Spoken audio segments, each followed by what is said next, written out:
No. Okay, so you just have one child. Right. How long did the second marriage last? 3 years. 3 years. Why did that end? Same reason most of them end. Irreconcilable differences. Okay. There's nothing real salacious to tell about it. You just, you know. Didn't work out. Well, I mean, no one goes into marriage wanting to get a divorce, but you know. Okay. Before we get into everything else, do you ever plan on getting married again, or are you happy single? I'm happy, period. I'm happy, period. I mean, think about marriage is where you make it. I will say this. Early on, I will say that, you know, not seeing a lot of marriages come up. Like many times I talk to people on my show. You act on what you know and how you know how to do things. That's why I say I would never begrudge my ex-wives. Why things fell apart, we could talk for hours and hours, but I don't say anything negative about them because there's no reason to. I wish the people the best. And would I get married again? Sure. Well, who wants to? I don't think anybody wants to live this life truly by themselves. We just don't really know how to get it done. Like my mother's generation, my mother and father were married, but my mother got married at 50. Her sisters didn't.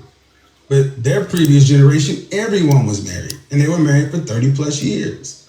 So the last generations from the 40, from baby boomers on forward, we're the ones that can't seem to get this stuff figured out. Everybody else seems to get it done. That's what we're all trying to get figured out. I agree. Okay, so you started a YouTube channel in 2015. Mm-hmm. And it does well, but then I believe last year you had a clip that started to go viral. Okay. And do you remember what clip that was? I think World Star picked it up. The first clip World Star picked up, it was a short clip. There was a woman who called in and she was basically asking about what her chances were. That one didn't go viral. That was the first one, but the one most people talk about is the whole average at best. That's what it's been called now, average at best. Okay, right. Mm-hmm. You said you look average at best, and did you also say you're going to die alone? She said she looked average. I agree. And I said, okay. And that's what it gets shortened down to, is a 23-minute interview. I said, typically, women like you choosing trying to get something outside of their range, knowing it's outside of their range, knowing that you don't know these kind of men, don't know where these guys go, don't know what they want. Yeah, you're fixated on having them because you feel like you should have them because of your socioeconomic status. Not a good chance you're going to find that person. If you don't, you'll end up dying without one, meaning die alone. But it always gets shrunk down to average at best, die alone, because that's what makes... You know what's crazy about this clip? When I watch this and I think to myself and I look at all the uplash from and I go through his stuff, you know what come across my mind? I realize, like, think about where we at in the world and think about how fucked up we are as people. Think about that. This man, when he's talking, like he said, he had a conversation and the girl said that she was average at best, right? But when you get a clip on social media where they can take a conversation that you had for an hour and they shrink it down to a little 4 minutes, and everybody in America is going to take their own context. Now, he didn't disrespect her. He didn't call out her name. You know what I'm saying? But the fact of the matter that he dared to even have an opinion on a woman in our society today, that issue was kind of deep and like real, like deep rooted. Because if you really think about it, he said, I agree with her. You know what I'm saying? And when he said average at best. But saying, the part that got me was he was saying that women that date men out of their range, or a person, anybody dates somebody out of their range, meaning that you don't know their lifestyle, you don't really understand what it takes for them to sustain their day on a daily basis, but yet that's what's going on, and that's considered disrespectful and trash, and then people got an attitude with them. You know what I'm saying? I think it's a lot more shit that women should be mad about in America than that. You know what I'm saying? Videos go viral and trend. Right, the headlines. I know all about it. Yeah. I know all about it. Okay. And I watched this clip, and, you know, for someone that really got to see your style for the first time, I mean, it's a bit shocking. because you're telling women things that most people consider harsh. Because he dares to have an opinion, right? Now, coming from a man like Vlad, well, clearly when I hear him talk, I say, okay, Vlad, you know what I'm saying? I respect all forms of men, from the alphas to the omega men, because at the end of the day, they all different forms of men, but still men. And when we hear this from another man in an interview and we sitting there, right? And so I can only imagine being in the shoes and he be like, you know, when I watched your first interview, I was offended that you had an opinion. It's kind of like, you a man, but you're offended because of how you were raised in our culture and the society, to where even when a man see a man talk, it's like, oh, no, he didn't. When all he did was say something. Remember, this is a 58-year-old man.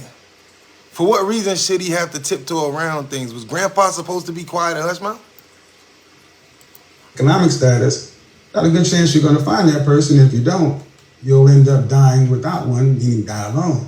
But it always gets shrunk down to average at best, die alone, because that's what makes videos go viral and trend. Right, the headlines. Right, so they saying that they use the negativity in the interview and they're using and push it to the forefront right now. I think that I couldn't believe when I first heard all the uproar a minute ago, I checked out, I remember that clip and I checked out more videos, and I thought that he was very upfront and blunt. But I think that's the difference in the culture where black men on average, like, what is that, 1 out of every 50 that's successful and well established? Is that the proper number? 1 out of every 100? So if the disparity is that bad, then when those ones have conversations, I mean, it's weird to me. It's like we shouldn't expect a woman who is wealthy, who is established, to have the same mindset and understanding as a woman who is struggling. Not saying that it don't exist, because people come from struggling to the other, but we shouldn't expect them to have the same mindset when they're in different environments, right? So meaning that if as a woman, let's say you want a man from Wall Street, a black man from Wall Street, well, you got to think, well, what does that man want? Does he want a woman from what he feel like the hood, even if she's smart, or does he want a woman that he feel like is on accord with him? Will he be judgmental when he meet a girl from the hood because he thinking like, y'all ain't trying to go back that route with all the drama? So that's part of what Keven Samuels was saying. But I feel like to be in a society where a 58, 60-year-old man can't talk without being told that he's wrong, you know what I'm saying? That speaks on the sickness it speaks on the sickness of what's going on in the world, and understand why black men are so upset and so angry and feel like they're so low value. But at the same time, also understand why they have a struggling with being at home. Economically, some women and people are probably at peace within themselves. No, I think he spoke and speak facts. Basically, probably on his style, yeah. Some are in range of different things, different goals, different ways of living. But listen to him. I like his demeanor for real. He's been married and he's divorced. I guess his mindset is different now. Yeah, and some of this stuff when we listen to people talk, even when I talk, it's their opinions, but our job is just to kind of pick up the details of the things that we can get from it, you know, take the good out of it. But I felt like people took it, a lot of women took it as that Keven Samuels was saying like, oh, we out of our range. It's sad because I hate to classify it like that, but it's just, the truth is, it's like,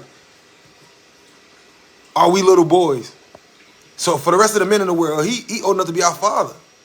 So if our father can't talk, then what does that leave for us, right? No, I know all about it. Yeah. I know all about it. Okay. And I watched this clip, and, you know, for someone that really got to see your style for the first time, I mean, it's a bit shocking because you're telling women things that most people consider harsh. Now, are you trying to be harsh? Are you trying to be mean? I don't think so. Who's most people? But I think most of the general public are fairly shocked when they see you speaking to a woman in this way. So the general public is fairly shocked to see a man, especially a black man, speak to a woman directly and straight, right? See, when Vlad asked this question is so much deeper than what we even listening to it. He said, you know, so he was like, so who's these people? The thing was, he was saying he was shocked to see a black man dare to challenge a black woman at that level. You know what I'm saying? And not saying he racist, but how dare a black man even challenge a black woman? The problem is we don't see it, right? That's the problem. The problem isn't that it's wrong, But when something isn't seen on such a high form, when you see it, the first thing we do to things we don't understand is we put labels on it and we call it bad and we write it off. You get what I'm saying? But when Vlad said that, you got to think in your mind and ask yourself like, damn, like, so you were surprised as a man? You say a woman is average at best. And I agree with her. I mean, if you watch the clip, it was a 23-minute video. So, I mean, we're going to take a person out of a 23-minute video, a 7-minute portion, put on a video, World Star. Shout out to World Star, you've been good for me. But we're going to look at that. I mean, who can stand up to clips? I can take anybody out of context in the clip. What is that more than anything else is that clip started a conversation, and more women come and said, you know what, when I first saw this clip, I was shocked. Well, I want to say why we're shocked. Because people don't tell women the truth these days. Men get told the truth all the time. Women have no problem telling a man, I don't want an average man. It happens every day on my show. TLC said they don't want no scrubs, and we have no problem telling average men, you ain't crap. But if I just happen to have the nerve to agree with a woman that says she's average, then I'm Satan. I think that's it. Or if I got the nerve to say it on my own accord. You know what I'm saying? I want y'all to really think about this conversation while I went live. Right? If you gotta look at this situation from the true definition of understanding why I say that this shit is sick. He just agreed with what she said and then spoke on it, and that was considered rude. Are we children? Is this a man or is this a little boy?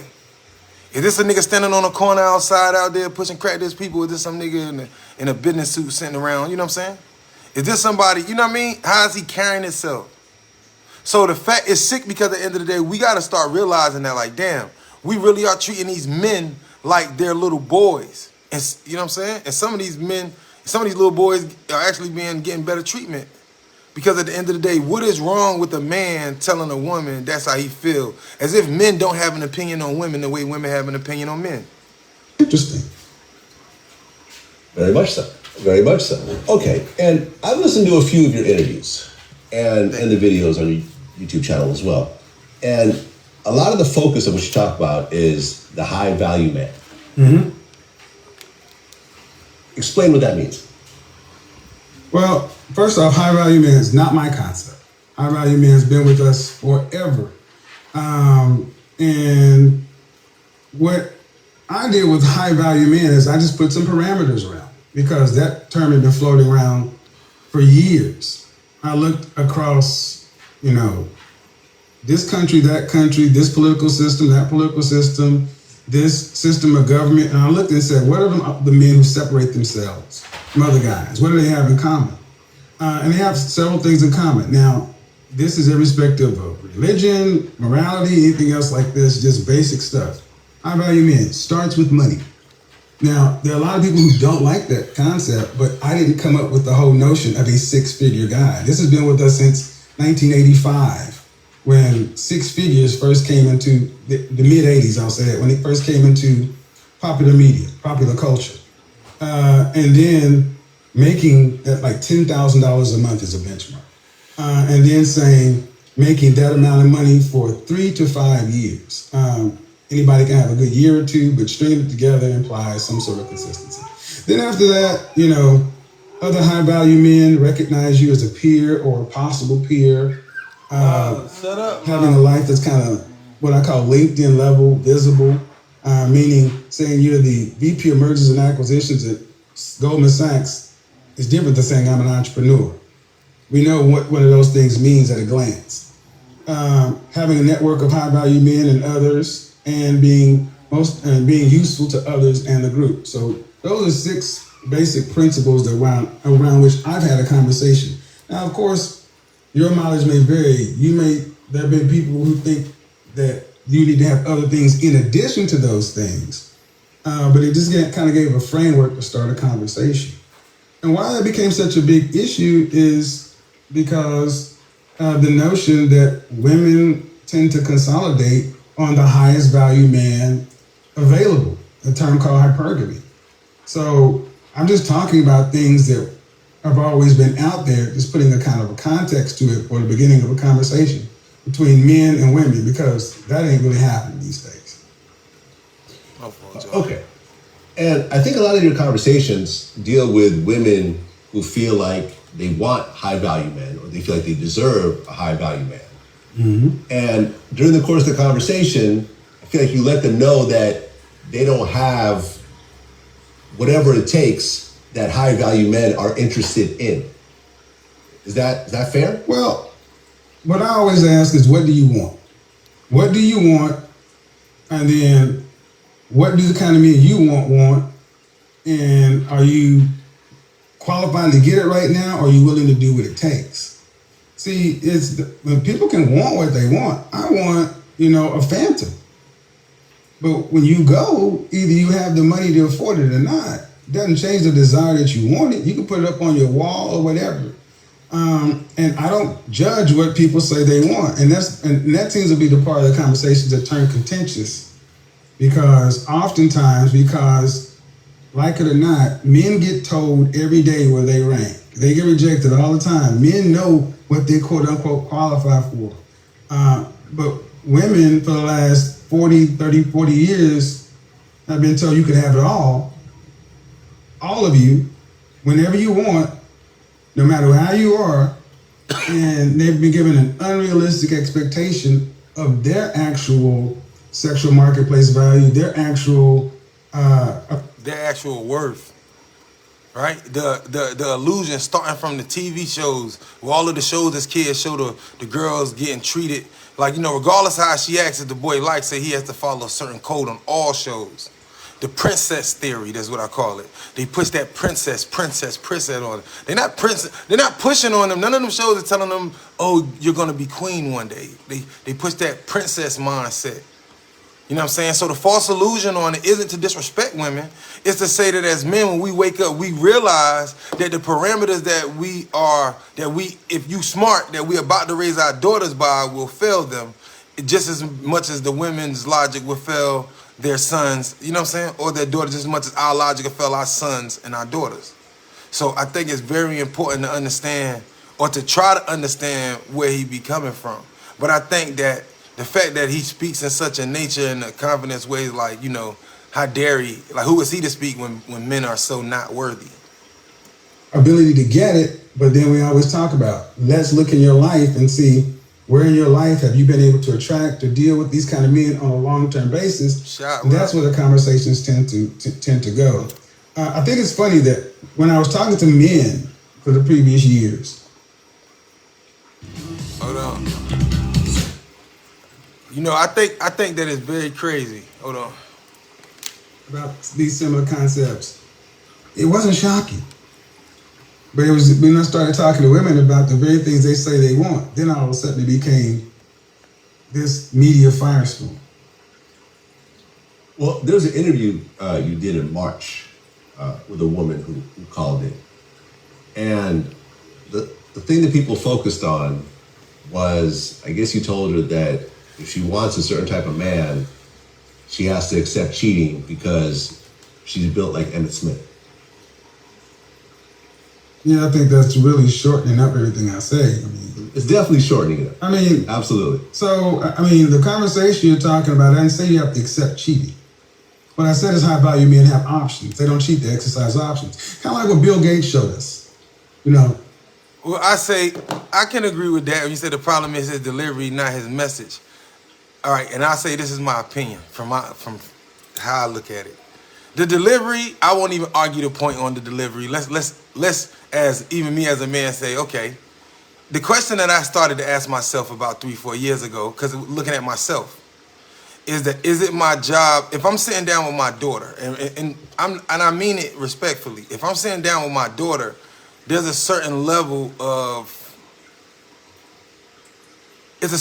conversation and tone that I should have. And when I'm sitting down with my woman, there's a certain level of conversation.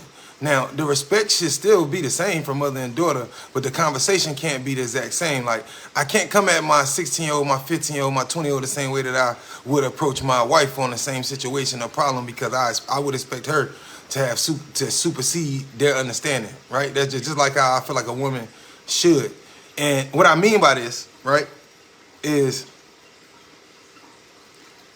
I ask myself, is it our job as men to pacify what we saying? And I mean it in the best way, not saying that we can't deliver better, right? Is what I hear is that it's not what we saying, it's our delivery. But to men, we kind of feel like, well, in frustration, after feeling like we're not being heard or like, you know, not feeling respected. Because I want to say this right. How should we focus on how we saying it instead of like what's being said, right? Because we as men, we not gonna always say it right. Like it's kind of like when we dealing in our world, when we dealing with men, we gonna deal with them a certain way. You know what I'm saying? We can't use that same logic in the world across the board. You know what I mean? So when we come home, we want to be more gentle, but I feel like, is it a man's job to focus on his delivery, or is it a man's job to get the mission accomplished? And that's what I was asking myself. And I would love to hear your answer. I'll read it on the board because I won't disagree with it. You know what I'm saying? I'll say my opinion, but is it a man's job? When I hear everybody, because so many women tell me like, you know, it's not so much of what it is men say, it's how they say it. And then I ask myself, well, I would say, well, am I talking to my daughter or am I talking to my wife? If I got to use the same logic that I'm talking to my daughter with my wife, I won't say it's a problem, because at the end of the day, it's like I feel like I'm pacifying myself when I'm not dealing with a child. You know what I'm saying? Like, and I feel like women should feel the same way. It says when you put yourself in a position to be a messenger, you should take all people into consideration. It said a pill is better swallowed than with water than when it's dry. Right? But see, our job, right? And okay, and I understand that. I feel like that's part of the problem in the whole, is that we've been conditioned to look for, like you say, when you say the pill is easier swallowed with water than taken dry. But the natural way, and the way natural for you to understand and to grow to your truest form and to blossom, the way that you come from that caterpillar to that butterfly, the natural way is dry. You know what I'm saying? Ain't no lubricant. It ain't no elevators up to that part of the leaf where they gonna build that cocoon. See, us as people, and that's not speaking on women, us as people, I mean, humans, we feel like if we want an elevator consciously, or we want an easy way, you know what I'm saying? It's men and women. So anything I say, I mean in both ends. But even if you don't agree with me, or anybody don't agree with me, I'm just asking you, I want you to ask yourself, remember, the said was, regardless if you respect, the key to life is that regardless of what you respect, if you respect how your man say something, if he's offended or is enraged about it, and it must be something that he's compassionate about, can you still respect his view on it? Or can you still respect your wife's view on it? Because sometimes everything ain't to be understood. It's just about respect. Like, I don't agree with it because I might not understand why it offends a person. But at the same time, if I'm noticing that it offends this person, do I care about this person enough to stop? You know what I'm saying? But I get it. You know what I'm saying? I think that the messenger, I think we get confused that the messenger, I don't think the messenger really can help the people, especially the messenger being in a condition, in the environment he is, the messenger going to have to be a lion. The messenger couldn't be a sheep in a lion environment. You know what I'm saying? But I'm mindful, because I think as men that we got to be mindful of it still. Like, so as a man, even though I can say, is it my job as a man to watch my tone? Is this my daughter or my wife? I still have to respect that it's being said and realize that it offends her, and then do my best at working my way at learning how to express it. And I think, like, as men, we got to learn how to ask that question. Like, you know what? As men, I don't think we ask the right questions, because sometimes it's like, when do we ask, like, so what is explain to me what is the proper way? What I just said to you, tell me how you can digest this. Because I'm clearly cooking a meal that you can't digest. So in what way can you understand? You know what I'm saying? And that's what I think the issue can be handled that way. And on both ends, it's gonna take both people because clearly men and women don't understand. So we gonna both have to agree to disagree, but respect each other enough to take to try to see each other's point. I don't think many people can say they're richer than Bill Gates, and Melinda accepted it just fine. So it's funny, when I said it, it was just like all a rage. But then when Bill Gates and Melinda said, hey, he's been kicking it with his ex-girlfriend, and I signed off on it. Bill Gates said exactly the same thing I've been saying about high value men. They came out and made a press statement. And where's the story at now? Nowhere. Because that's what... I guess we want to believe, right? When he say the high value man, like when when you watch that TV, you know that illusion because the TV affects the woman just more than it affects the man. That's why everything is marketed around her. They want to feed your fantasy and they want you to believe your fantasy is a reality. And your fantasy is exactly what it is. It's a fantasy. Just like they want black men to fantasize, to dramatize his life as a gangster. But that ain't your lifestyle. That's a dramatization of something that if you stay in that phase your whole life, it ain't nothing but PTSD for you. Right? But a high value man, to be clear, what does he want? He gonna want his woman, but he gonna want his cake too. At the end of the day, he got enough, he can afford multiple women. Or that's how he feel at the end of the day. It's all this stuff going on. A lot of wealthy men do have multiple women. And these women know it, just they kind of don't say it. And that's what he's trying to say. But if people got their mind made up that, oh no, not me, you know what I'm saying? Because that's what happens. Oh, not me. I'm gonna get me one. He gonna be focused on me, because it go back to what I was saying earlier, the single cell organism. We want to believe that we so important and so much better than the person before us and everybody else that we can make a person who won't do it, and it don't. That's not real reality. What happens with men of means, and it's possible. And the thing is, if you listen to my show, there are plenty of women who will call in and say, I have a high value husband and I don't worry about these kind of things. Or if my man made a certain amount of money, I turn my head the other way. This isn't new information. This has always happened with men of means and power and possibilities. Now, the woman who was built like Emmitt Smith, I said you weigh more than a running back. And that's a fact. She does. But why is that wrong? All right. Okay. Let me keep funny. Now that in itself was harsh as hell. So I can understand. I understand, Macho, when you say it's not what he say, because I'm realizing that y'all not tripping over what he said. The other stuff y'all could try to digest it.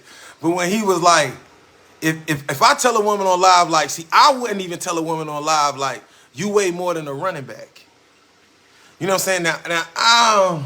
But then again, I ain't 60 years old. See, we got to remember, the older you get, you see how we get older than their 30s and hitting their 40s and niggas like, yo, I'm telling you how it is. So imagine, put 30 more years on top of you. Imagine how blunt you going to be, right? But it is very, very, like, I can't cap right now. I wouldn't have told a woman like, yo, she could have been 500 pounds. I wouldn't have dared told her she was big as the goddamn center in the NFL. Like, you know what I'm saying? Like, damn. So, okay, I get you. Right. I guess that during the conversation, she told you that she was 5'8" and a size 16. 220 pounds. 220 pounds, right? Which is more than Emmitt Smith and Barry Sanders. Emmitt Smith and Barry Sanders. Which was actually, she was bigger than both of those guys. Right. I mean, is that a statement of fact, though? Yeah. So we in a society where, okay, the truth hurts, right? Or truth is just as powerful as a lie or as disrespect. Because it's true, but it go back to freedom of speech. Just because you had the freedom to say something that could be true don't mean they ain't going to be outlashed for what you say and not going to be for something, a statement like that, I can see why women would consider it mean. But to a man, a logical thinking, it's like, it's not mean. I just, if she can see what I'm trying to tell her, then maybe if she understands that her weight could be the issue, that's, you know what I'm saying? But, I can't save him out of this one because that shit was harsh. That shit was harsh, yo. Barry Sanders was 200, one was 200 and one was 218 pounds. You see, that's what I'm saying, that women can say, I don't want no scrubs. People say, if he can't buy you a Birkin bag, kick him to the curb. But if I just happen to say that you weigh more than men, you can't do this, bro. You ain't gonna make it out of this one. You can't say I ain't gonna snatch her if she the size of a linebacker. It ain't, you know what I mean? Like, but I get it. You know what I'm saying? For height, that's offensive. That's bullshit, bro. When did we become that world? But I get his point, meaning that. When did we become so offended with each other's perception that we forgot who the enemy was? What you think about that? When did we get so offended about this man and his opinion as a man, and right? And the world is so offended about this man in the world, but when did we gotten so offended that we forgot who the enemy was? His opinion don't make him the enemy. It just make him a man with an opinion. But this made him the enemy. So a man with an opinion that is, you know, might rub wrong shoulders his opinion. I think that we don't realize how much that y'all don't realize how much that we wake up and we go on Facebook and YouTube and we see conversations about men. And you know what I'm saying? The same way y'all feel about the linebacker, we feel that same way about, you know, scrub or kicking the curl. He ain't got this, he ain't got no home. It hit home in a different way to a different gender. You know what I'm saying? So I think it's crazy. Like, I definitely understand the offense, but I think that when, like I said, when has his opinion as a man became more harmful than what's really hurting us and destroying us? Well, it's offensive for men who like a certain type of woman. Some men are into BBWs. There is a whole market for that. I'm into them BBWs. You feel me? But at the same time, you know, I think, okay, let's be real. As a man, if I have a conversation with a woman who's a BBW, of course, if I'm with you, I think you sexy because I'm turned on by you, right? So if I come to you in a conversation, now I shouldn't come to you and say, damn, girl, how much you weigh? Oh, 220? Damn, boo, you big as a linebacker. I think you should work out. That's definitely not going to work out. It's not going. You just offended her. You know what I'm saying? But in a lot of times, it can be hard to tell a woman that, you know, you want her to work out. You know what I'm saying? Because we know that naturally it got to be something a person want to do. So it could be a tender subject. It don't mean the person don't love a person. You know what I mean? Or I don't think the statement was made to attack big girls, even though I understand why it would.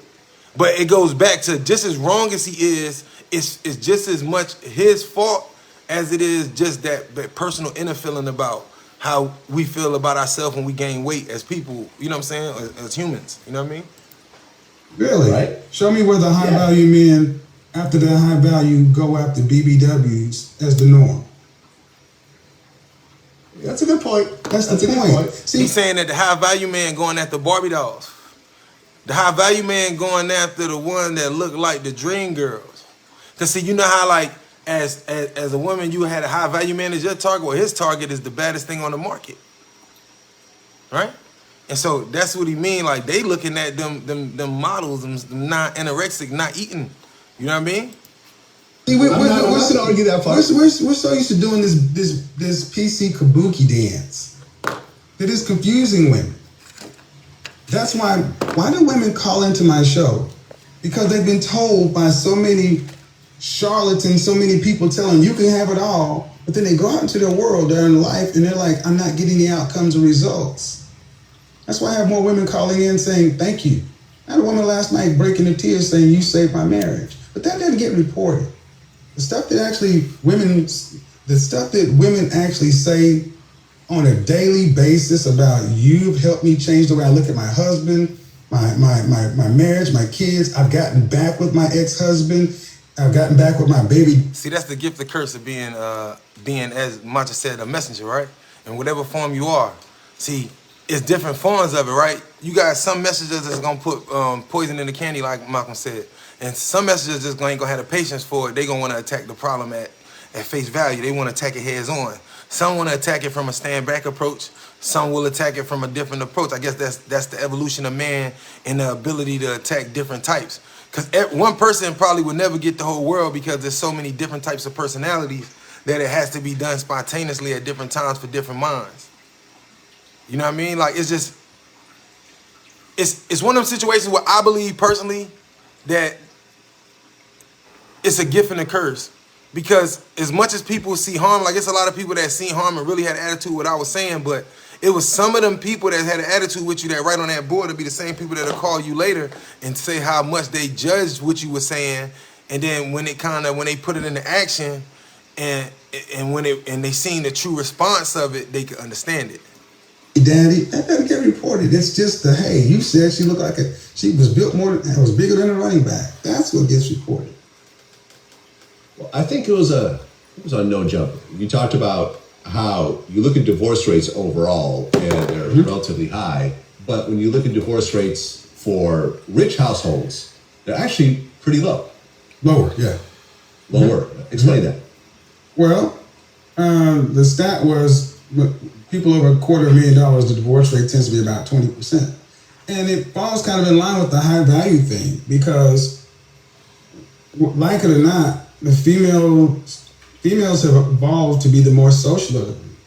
And when you have a man who has a certain status, he tends to have a network, visibility. More things link you and tie you to a relationship than just your ability to get along with a man.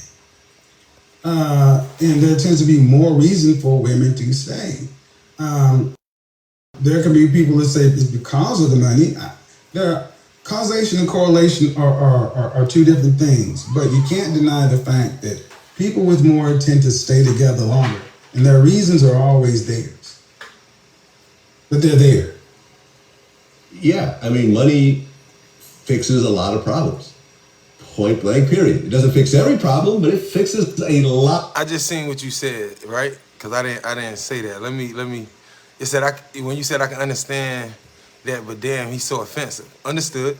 He becomes.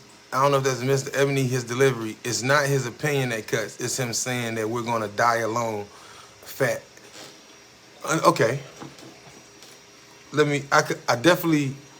I won't sit here and lie like I don't understand that and why a woman don't feel that way. And I won't take that from her because I think he has to understand too why it affected him what he said. I don't think what he said was wrong.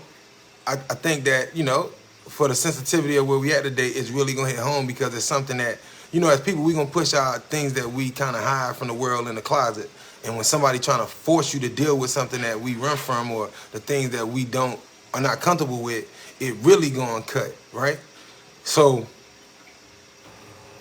when he say women gonna die lonely, and this is what I got from it as a man. I had agreed with him, but to a different understanding, meaning that if a woman doesn't feel like if she doesn't feel like she has to be accountable and doesn't want to change and don't feel like, if she never decides to take a reflection and look at herself and realize that she has more power than she thinks, and also that even in his bullshit that she has her bullshit too, and if she doesn't realize that she's a true nurturer, and that if she does she have a good guy, and can she recognize it, and can she hold herself accountable? Because if not, then the problem in each relationship going to differ, but it's still the common denominator is still you. Just like if it's a man, the common denominator is still you, right? And with men, we kind of force more naturally in society to deal with the bad part of the relationship, how things fall out.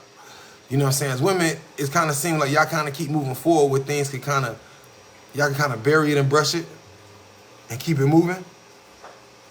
You know what I'm saying? But in that phase, instead of stopping and reflecting and learning but moving forward, what's end up happening is that cycle is going to continue to happen over and over again until you don't realize now you 50 and you still going through this cycle. You said, do you see how I delivered that? I'm saying, like, it take a little, I will say that even me, like even my delivery, because I think about it all the time, and I try to make a conscious effort, you know what I'm saying, instead of arguing a point, but to try to deliver it better. All right? Because as a man, sometimes we frustrated because we've been shut down for even, you know what I mean? Or maybe coming on too strong. So kind of it's like the mindset is like, fuck it, I'm going to say how I feel and deal with the consequences later because either way I'm going to get bashed. You know what I mean? And that's just not giving them an excuse. That could be the thought. But I think that from that constant, consistent cycle of when things go wrong, and I'm not saying you're to blame, but I want you to realize at some point, all of us need to look at ourselves and blame ourselves. The days that we look at ourselves, you know what? I was wrong for this. Like, regardless of if that person ever apologized to you or ever say, are you at peace with yourself to realize, like, okay, this is what I did in a relationship. Even if I didn't cause it to go straight, but this is the things I did. Can I see it? And if you can never do that, then yes, as man or woman, we'll die alone. You know what I'm saying? The weight issue in America is deeper than man and woman, right? It go back to our food. It go back to our habits. It go back to, it go back to all that. It go back to religion, which means religion really means the things we do over and over. So when it goes down to our culture of foods and health and all of that, it goes back to if we are what we eat and if we out of shape, and I think most of America we are, right, to a lot of extent, that our mind is out of shape. And part of the reason why we can't get the basic things is because we ain't in the right place. Now, I will say this. our whole life when we going through this process, dealing with dating and all this shit, as men, we do feel like we gonna take the blame at the end of the day. You get what I'm saying? Even we gonna hear the negative. You know what I'm saying? When we leave and go somewhere, we only gonna hear about what we fucked up, about how fucked up we were. You know what I mean? So that right there gives us a certain mindset as we keep moving forward. As a woman, she keep moving forward. She gonna have her side effects, and as a man, he gonna have his side effects. Not a problem. It lubricates the machinery. Yes, it gives you it. There's an old saying that money doesn't.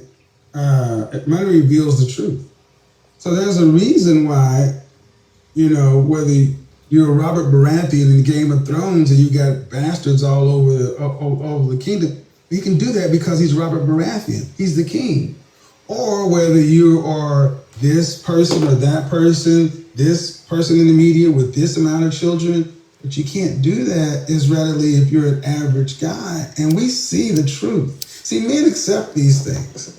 And women, why will a woman choose to line up to become one of 7 baby mamas versus being one of 1 for the plumber? I didn't make it. I just look at it. Well, yeah. I mean, as someone who started out as a computer. See, that's another comment. But see, I'll consider that real. I don't think a lot of women is too offended about that statement, but I don't think they like it. You know what I'm saying? Why go after the nigga who got 10 baby mamas that get a lot of girls and got a lot of women and a lot of money? I always ask, what is the true intent? Right? And then as he say, why go after him? Why go after the guy that got a lot of women and then go after the guy who, you know what I'm saying, the plumber, the average Joe, but, you know what I'm saying?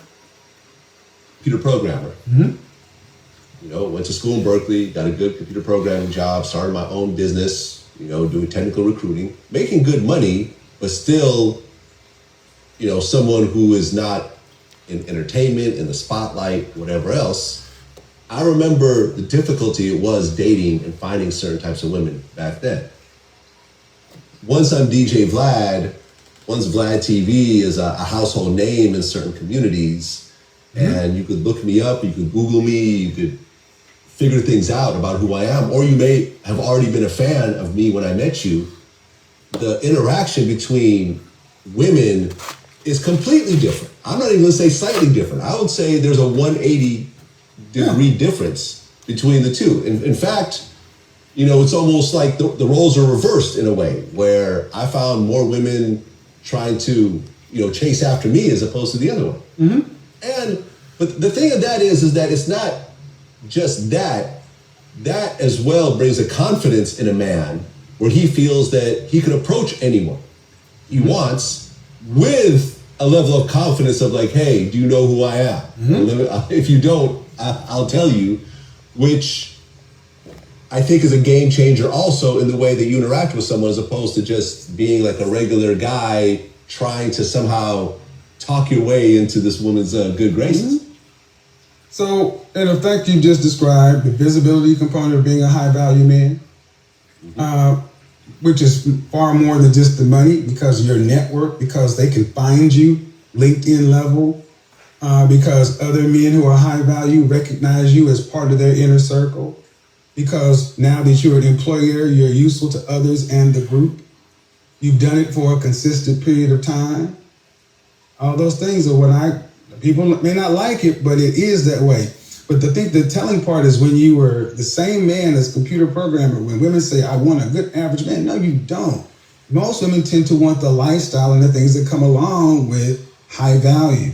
And just because we're having that conversation and more women are saying this, it's like, oh, that's superficial. No, it's human evolution. I mean, and I automatically don't look at someone in athletics, entertainment, and music and put them into that category of high value because they're now we talking now. Yeah, what up, bro? I'm tuning in. Yeah, what's goody? Okay, so let's get to it. What you left off at? What's the topic? And I already know that's Vlad TV. I seen the whole interview. Yeah, man. But what part are you on? I think he was just talking about how women deal with a man differently right now. Like how he noticed when he was broke and when he was just like when he was a regular guy, computer programmer, how women really rock with him. But it's psychologically, as he became Vlad and got famous, women chased him and made him more confident. So that's what he on right now, just like saying that a high value men and how women be looking to date out their range and how they get offended by it. Oh yeah, okay. Well, you know, you already know what come with that. Like, women ages and men don't. The more money a man make, the better he look. Mm. So that's just the way it is at the end of the day. And women don't. Women will act totally different when they're in a room, right? And it's 5 females. They'll always be on each other's side. But with 5 females in one room, when one guy walk in there, he's high value and he's good looking, he smell good, good personality, and you know he a good dude. They will cut each other's throat just to be with him. Yeah. And now they all friends, but mind you, now one of them get married to him. A couple years later, she probably friends with one of them. That's why I don't understand why women always listen to other women when it comes to men. Why would you listen to your competition? You're not trying to marry a woman. You're trying to marry a man. So listen to the man. It'll make sense. You hurt yourself in the long run. And then you realize that when you're 45 or 50, when your value just dropped already and you got like 3 kids and 2 baby daddies, now you think you should get steaks and lobsters and oils. And no, baby. Just like Kevin said, you're a used car now. So now the guy you didn't settle for when you was in your 20s that you wouldn't have settled for, now you settle for him now. And now he could be on his way, he on his come up. Exactly. He could not be on his come up. He could, you know, a lot of them settle for guys that they wouldn't have dealt with now, but they treat them the way they talk to them, the way they treat them. But them guys know that they can't really do better than that. They really love them, so they stick around. You get what I'm saying? Yeah, I get you. So it's crazy. So it's like they hurt themselves in the process. At the end of the day, stop listening to women when they say, "Oh, you're too young. Enjoy your life. You don't need to be settled down." No, that's bullshit. Yeah. Don't listen to them because they want you. They want you to enjoy your life so they can snatch their fucking man. Because a woman will step out and she will fuck your man, right? But she will get mad when it's done to her and cry and boo hoo. It's women are territorial, selfishness. It's a lot of ways it don't hurt until it's that person. Yeah, exactly. It don't hurt until it's done to them. And it happen. And then a lot of times I don't think that, like, and we watching this shit, we watch it go down. You know what I'm saying? So, and it's sad because sometimes most friendships, especially when we was growing up, I see females, it's like it's hard to keep them cool because it's so underhanded. And as a man, if you in between them, you can't even say nothing because you see all the underhanded shit that's happening. You know what I'm saying? So it's just it's crazy, I man. respect their world because they world so. You know what I'm saying? I was happier to be a man than a woman. I feel like they world so much more mental. You know what I mean? But too much emotions, man. They deal with a lot of emotions and stuff. You know what I mean? And it's like we would never understand, but we know how to challenge. You gotta know how to challenge and deal with it. You get what I'm saying? Like you have certain women that get it. Like my wife, she get it. She wouldn't put herself around certain females that she know that's toxic or negative energy. Yeah. People gotta realize, especially when you come spirituality and you start tapping in, you start opening that third eye, raise your vibration, your consciousness. You start realizing you don't care. You lose the pride. You drop your ego. You lose the pride and all that. You start to care less about certain things that's not value. Don't make no sense. Yeah. It's either you're gonna become a access or a liability. Like we ain't got time for all that as you get a certain age. So it's like it goes down the same thing with females and their friends. You get what I'm saying? Some females outgrow, some females don't. It's like males. Some males outgrow, some males don't. You know what I mean? There's no love lost. It's just that's the way of the world. I think we just don't friends. We don't realize why certain friends are. You know what I'm saying? Some friends hanging with you because you're a girl. Some friends your sister. Some friends hanging with you because you're cool. Some friends genuinely rock with you. Some friends think by being with you gonna make them popular, right? Exactly. You know? That's a lot. That's the world. The world is about clout chasing and what's trending, what's popular. It's always been like that. You know what I'm saying? So it's like it's so crazy because now people hated Kanye West when he first married them shits. I was wearing them. Started wearing them. Now he wearing the boots. People ain't gonna wear the boot, but now slowly but surely they're gonna start wearing them because you know why? The celebrities. They are the biggest influencers.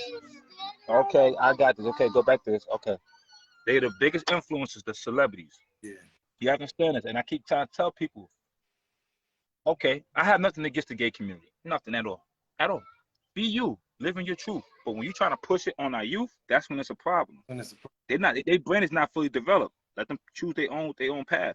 But see, with females will be like, "Oh, shut up, go ahead, girl," calling a tranny or a man a girl in a club. Yeah, do that thing, all da da da da. But then when you start seeing stuff like they posting now, they trying to say, "Oh, I seen something where it said, we should start changing Mother's Day to Parents' Day because of transgender men." Yeah, The women don't like that shit. understand that they about to get robbed, bro. They about to get Is That's what I'm trying to their say. whole holiday. What? Exactly. That's what I'm trying to explain. Like, it's like, yo, you realize that when you don't realize the elite, don't kill me. The elite have a hidden agenda. Yeah, I think it's a hidden agenda behind everything they're doing. They don't really give a fuck about that and this, that, and the third. They care about control and power. Yeah. That's their thing. Ruling through fear. And the more you, huh? Rule through fear. Yeah. Like that, I was telling people everything. If you watch everything that's going on, right, it's always a distraction. No matter what it is, they put things in front of you for a distraction. Who's to say if Kevin Simmons really dead? Like, I give you an example. You know, Who's to say if they killed him? all of the stuff that's going on, like all of the WAC 100, the Nipsey shit, all this. You know why? This the same time that they got shit. Like, every time something crazy going on, you got to check what's going on in what's going on in the White House, meaning what's going on in court. And right now, they are about to do away. Women not even gonna have the right to have an abortion, bro. They about Exactly. So even a woman that get raped can't have an abortion. Like, I think That's crazy. you feel me? I understand, and I can understand the logic about women have aborted too many fucking babies, especially black women. Right. You know what I'm saying? But at the same time, to take away because some people say it's not their right in the first place, but to make a rape victim keep a child. That's the thing. Yeah. That right there. If I say, okay, I'm with the. You want to stop the abortion? I'm with that. But if you're gonna do it, you gotta. If a woman get raped, you gotta let her get an abortion, bro. You have to. That's the only exceptional. Another thing they should be passing. It should be mandatory DNA tests in the fucking hospital once the baby is born, no matter what. Mandatory. So we can stop all of it. Mandatory. On a man, going back to that bullshit pressure. A man has to wear. A man could feel like, yo, this might not be my kid, right? It's considered disrespectful when I feel like it should be a mandatory thing. I feel like all children should be born, and the father and the mother should have to have a DNA test, right? Yeah. And I've been through it twice. I've been through it twice where a female said that I was the father of her child. And I did DNA test. I said, nah. I brought the child to my mother. My mother was like, don't do nothing for that baby until you get DNA test. I got a DNA test done, not my child. Mm-hmm. Talked about me, try to drag my name out in the streets, all that good crazy shit. But you out here sexing and God know who. Yeah. And the crazy part, one of them I knew I wasn't because I never raw dog with her. The other one I wasn't too sure because I was drunk. But I went with my own instincts, like nah, because I remember pulling out, but I was thinking pre-cum is a motherfucker. But nah, I pulled out, so I'm going with that. You know what I'm saying? But it's a lot of stuff going on, man. It's like you got to pay attention nowadays. You got to be very observant of who you deal with. Especially as deeper if you as a man don't feel like the baby yours. You see, oh yeah. I see that when I take that baby to my mama and she say something. Now sometimes mama wrong, but mama don't be wrong. You know what I'm saying? Because they looking for them family features. You know what I'm saying? Whoa, wait. Lopez said no man should have a decision on that, but a DNA test should definitely be mandatory. What you mean by no man should have a decision? What decision on whether she should get an abortion or not? Yeah, like I guess that's what she told me. Important them, like man, right? You know what I'm saying? I see, like as I feel like they feel like that should be a woman. If maybe I'm taking that she might be saying that no, this should be a woman's issue, right? But I think that it's a man's issue because abortion is bigger than rape. Too, a lot of abortion babies are not from rape. They from you know what I'm saying, unprotected sex that's irresponsible, that ain't looking for children. You know what I'm saying? But the thing is this though, this is what we know for sure. But a man fact. Not have to say so what a woman does with her body. That's what she. Yeah, I get that. So that's why it's like okay, that's why Kevin Simmons said what he said. Yeah. Women control the access of having children, and we control the access of marriage. Because if you love us, all we gotta do is get on our knee and ask you. You're gonna say yes. But if we ask you to keep that baby and you don't, want to, you ain't gonna keep that baby. But if we tell you to get rid of that baby and you want to keep it, you're gonna keep the baby. Yeah. So y'all have access of you have control of having children, and we have the control of marriage. Yeah, I think it's always So that, for control. And I think for women to think that men don't want a form of control, I think is naive, right? I think let's be going back to nature. I be talking that nature shit, but it makes sense. Show me what animal on the planet, let's be specific. Show me what animals on the planet, mammals, right? Just give me one. none of them. I already know where you're going. I know where you're going with it. I know where you're going. That structure does not evolve that way. And so I would say, I can see the argument saying the lions, I say that really the female lions rule and the man, he just sperm, you know what I'm saying? And it's a hierarchy of women. But even then, a man is important to them because they know that they needed to, their offspring, they want their sons to be the kings. And they, you know what I'm saying? Or as we was taught. But there's no animals in nature. When we look at the family structure in any animal kingdom, insects, right? The woman is very important. See, I'm not one-sided with this. When we look at the animal kingdom, we realize how important the woman really is. And then we got men how off we are as well. We got to say, well, damn, to the bees, they consider royalty. The queen bee runs the hive. Okay, to the ants, the woman runs the hive, right? But in a society where there's a relationship, because they don't have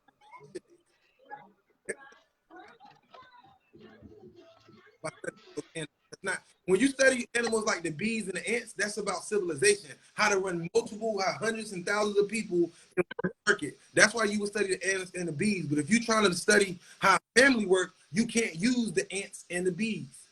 You got to get animals that cohabitate with each other. That's why I say nature is the true answer of questions at the end of the day. Tell me what animals who live in a family structure has no value for the men, where the men aren't. Come on, brother. I'm watching the gorillas, right? And they run around. You know, the men, the king, he doing this. Every time he walk past the little boys, they always fucking with him. They always trying to challenge him. He just mush them over, right? But even them, they're very intelligent. So in this one pack, it was like 40 of them. There was a fight between the two, and they accidentally killed the baby in the middle of their squabble. So they split, and like the half that stayed with him, they end up leaving him because he killed another baby when he got mad. He started killing babies when he was mad. He get mad and throw a baby and break his skull. So they stopped following him. But then they caused a split because the order was off and it fucked it up so much. So they separated the men from the women. And then they got the nerve to do a special about how the silverback gorillas is fucking homosexuals. What the fuck you separate the men from the women and you want to know why they over there poking? What are you laughing at? Well, we're talking right now. That's weird. Yo, you see, that's the bullshit. But that's the bullshit that talk about they're trying to push on the youth. Because they know they can't corrupt us, right? Because our branch is fully developed. So how come we get the youth? It's just like before. How come we get the youth before? Like, they been had the shit on cartoons and stuff like that. We just didn't really notice it. But now they putting it in your face. Yo, but see, they putting it in your face, nigga. I went in the room years ago and seen a kid's cartoon, and the man, he was dressed up. What's the black man? He dressed like a woman. He a superhero. It's like all this demon concept was pushed through the kids before us. That's why the reason why the kids be on that demon time shit. You remember they cartoons? They was like little super demons. Yeah. About 8-9 years ago, they came out with them cartoons where they were super demons and shit. So the kids came up watching this shit. When that shit was rated R. That cartoon went and it came out when we were kids. You know what I'm saying? But I think that's why I say our structure is simple, bro. This shit, hate to say it, this shit simple as fuck. Look outside. And we talk monogamy, all the animals, when we talk about monogamy, where they talk about where there's a man and where there's a male and a female and they stay together their whole life. Them animals, that's all they can do. They can't date. A bird only has one partner. If one dies, it's lonely for the rest of his life. That's all it can do. Clearly, it doesn't have a choice. The foxes, the same way, and other animals. Man is not that. It go back to what bro was saying. We know we not meat eaters, but we gonna eat meat, even though in school, all our teachers told us that our teeth was made for plants. It's the same sickness. You know what I'm saying? It's the exact same. Oh.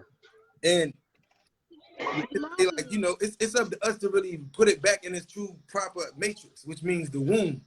At the end of the day, everybody has a function. Man has a role, woman has a role. right? When you take the roles away, society gonna fall out of place because at the end of the day, if the animals don't have their roles, and for some reason, right, we think we're not animals, bro. That's the thing that killed me. Like, we think we're not animals. So we be like, don't add me to an animal, nigga. You an animal. You is. Yeah. We a different species at the end of the day. You know what I mean? Like for example, you heard about the monkeys that was out there, the apes in South America hunting with spears now. Nah, I ain't hear about it. Meaning that they're in the evolutionary process, meaning that there's animals who are evolving right now. You know what I'm saying? As we speak, they're not as primitive. They watch for years. He said, what Monster said, hold on, I see a lot of people on the board. I got tapping. He said, no, abortion is definitely a tricky issue because she can decide to keep it or not. Yeah, agreed. He says, I think it should be both parties' decision. Yeah. I think that, especially when it comes down to a child. Yeah. Both parties. I agree with that. You know what I'm saying? But we have to respect that it's really your choice because it's your body, right? Yeah. He said, we all have an important role to play. We just have to get back. Yep. A woman is supposed to be dominant at home. She's supposed to run the house, nurture the kids, divide the food, make sure it's enough for everyone, animal or man. He provides the money and security, will pay the bills and manage the children. You know what I'm saying? Meaning that in a logical sense, will provide. You know what I'm saying? Whether it was going to hunt. I think it's unfair because it ain't like the opportunity. You can't go out, you can't go hunt for your survival right now unless you own some land. You know what I'm saying? Yeah. But then even if you own the land, like think about it, I buy a million acres to tell everybody I grew up with to come live with me. We're gonna get sewage and piping. Because what we don't know is that shit costs like millions. To make a whole city with sewage and piping, like every block to build the city, they went broke trying to sewage. Like they made sewage pricing so high that you can't afford it. You know? Man, it's so crazy, man, because you got like Bill Gates buying up all the farms and creating more GMO food. And all the stuff is just to keep your third eye closed, yo, to keep them in power and keep you in fear so they can control you. But you know what I mean, people, you can go out, we can have a good time, but you need to be aware of what's going on and teach your children how to be aware. There's nothing wrong with your kids going out there in that grass and they barefoot in that grass and they sit there and they meditate, or they sit there and they sun gaze, man. There's nothing wrong with that. It's perfect because you know why? You tap into the universe. You get all your answers from the universe. You could get all your vitamins from the sun, depending on the type of day. You speak to your ancestors, and you see somebody hugging a tree, you think they're crazy. They're not crazy. Maybe you crazy. Ain't nothing wrong with that person that's hugging a tree with his socks off. Yes, he's tapping in. That's another way of meditating. He said it should be equal responsibility in the household from both men and the woman. I agree. That's why. Everybody. That's what I say. In our as people, we, especially right now, there's this thing like, you know, and I mean no offense by it, but there's a thing that I see that's kind of like I hear a lot of women say like, I don't have a role, as if nature didn't design everything to play a job. Yo, who is Lopez? That's Matcha. Yeah. Who is that? That's Michaela. You don't know? Somebody agree? I don't think so. I probably do, but she's on point. I like her. I like her spirit. Her mind is really. She from where we from? Oh yeah. Yeah. I'm pretty sure I've seen her before. Yeah. I'm pretty sure. You know Joey and Janito. I know about face. I'm not good with names. Yeah. I'm good with faces. I went to Snyder, but I lived on the other side, so I understand how easy it is to, you know what I'm saying? But yeah, hell yeah, that's my homie. Yeah, she woke. Like she gonna give it to you raw. Yeah, I like that. And she has I respect it. Oh, she said, yeah, we follow each other. Okay. It said it shit. I'm pretty sure I ran into her. I'll just be, you know what I mean? I know faces. Like I see faces and I'll be forgetting names. Yeah, you know how. But yeah, I like her. She's really look like she grounded, man. She look like she tapped in. So I could talk to people with that mindset. Like some people that just don't want to hear it. I just let them be. Like, you know what? That's your opinion. Okay. Yeah. All right. Enjoy your day. That's it. I'm not gonna go back and forth with you though. One of the times Jersey sat for a couple hours, thinking like, I don't know how she gonna take what I'm about to tell her.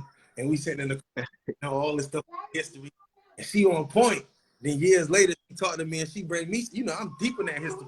And she bring me some information I ain't never seen before. So it just made me proud. Like, damn, this nigga didn't take the information. She built her own boat and got on that water and went to treasure. You know what I'm saying? So yeah. But not to jump. When they say it should be equal responsibility, I really do say like the best thing you can do is sit down with your family and the kids and watch Animal Planet and watch the interactions. Everything we do came from the animals, bro. The dancing came from the square dancing came from the birds. Yo, You know what I'm saying? check this out. Check this out, right? I'm gonna tell you something. We was about like me and my brother. My brother like 3 years older than me, so he about like 12 and I was like 9. And he used to always have channel on Animal Planet. I actually hate it. I said, why he always watching this? Why he always watching this? Why he always watching this? It's annoying. It sucks. It's boring. You know what I mean? So one day I came. I was like a teenager. I came. I said it was just on. I said, let me just sit here and see what he watching. I was paying attention, and I said, what caught my eye is because at the time he should say stuff, and I could hear certain people say like, we shouldn't go against nature. You know what I mean? We mammals just like the animals. Like Yeah. what they do, we should be doing the same thing exactly, right? So I'm just thinking, I'm sitting, I'm just like, I ain't gonna front. I just hit by like 4 girls that week, right? So I see that I see the lion hit one cub, hit the next cub, hit the next, beat the female cub. I'm like, oh shit. I said, oh, so I just sit there and started watching it. I just kept watching it. And as I started watching, I started learning. I started looking at my life, how life goes, period, in general, myself and everybody else. I started looking at the animals in the animal kingdom. I was like, wow, it's the same exact thing. Yeah, but see, I'm glad you said lion, right?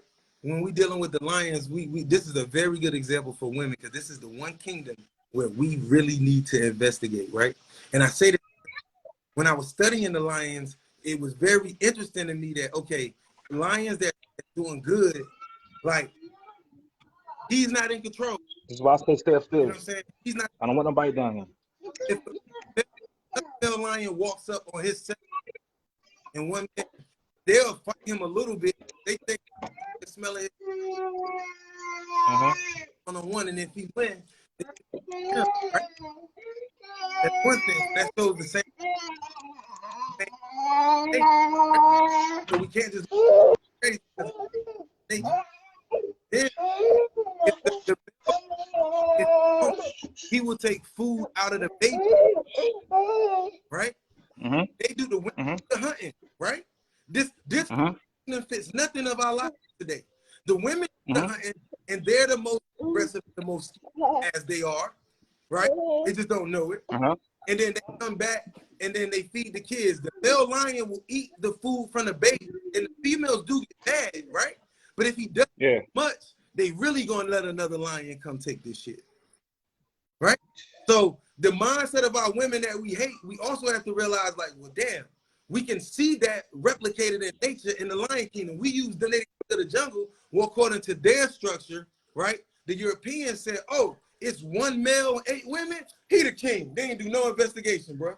They ain't do no investigation. Just because Europe at the time, if you study Europe, felt like women wasn't equal to anything. Their true crime and lack of understanding and they lack of downgrade ain't from black men, it's from white men. Right? Because it's not just white men and them, it's about women. The people that conquered us, that was their mindset, and they taught us. All right. You know what I'm saying? All right. Yeah, I get you. All right. Miss Williams, she said basically, Miss Williams, I get what you're saying, but you could still, that still could be equal to y'all, whatever works for y'all. So if he the sole provider and you take care of the household, that's still equal. That's what work for y'all. Get what I'm saying? That's not saying like you're not holding your weight. You know what I'm saying? Like, nah, she hold. What you're saying is completely correct. Right. If that works for y'all, that works for y'all. You married with 9. I'm married with 7 in the household. You get what I'm saying? Listen. So what works for you may not work for us. But work for us may not work for y'all. It might not. As long as it works. It's the balance that works for you, like you said. Yeah, exactly. That's what equal is. Now, if he's a provider and he come home, there's no food on the table, the kids is running wild, the house is always junky, then you're not holding your part. You're not doing your part. You know what I'm saying? Then that's when it's not equal. Your partner, Steve Jobs said it best. Your partner has to respect your job or your role just as equal as his or hers. The person that makes the money has to respect their partner's role, whether that is at home making shirts but cooking all the meals, taking the trash out, handling the kids, because the kids, in order to raise successful kids, is a full-time job. In order for a woman to have to deal with that is a very hard thing. And men are learning that now about how much it is dealing with the kids and emotionally and psychologically, right? But your partner has to respect what you do on the same accord as what they're doing, making the money, or however it's going. You know what I'm saying? Not saying that Right. not everybody that married don't make money, but I agree with what you're saying. What work? Some people would see your household and be like, "Y'all crazy." Them niggas struggling. But in reality, Yeah. y'all found a balance. Y'all scale to say, Yeah. you know what I'm saying? I get it. I guarantee you, whatever she going through, I can understand it, but my wife definitely understand her more. You get what I'm saying? Like, she got 9 kids, and people probably looking at her like, wow, y'all crazy, y'all crazy. But them people that saying y'all crazy, because you know why? They putting their fears on you, because they can't handle it. Or what it's maybe not be for them. What's for you ain't gotta be for everyone else. Y'all learn how to deal with it. It's tough, but y'all learn how to do it because that's what y'all wanted. Like, I wanted always to have a big family. I'm pretty sure you wanted to have a big family. So therefore, we know what comes with having a big family. Yeah. It's going to be a lot of headaches, but it's going to be fun times too. How can you? A lot of fun times. If we got 40 acres in a mule right now, the only way we could survive it is a big family, meaning that wealth is really children. If right now, next 5 years, $5 million, a whole bunch of land, right? I need my children, because if now I'm gonna need to have 9, 10 kids. It is unheard. It is unheard of nowadays, Miss Williams. It is unheard of. You know why?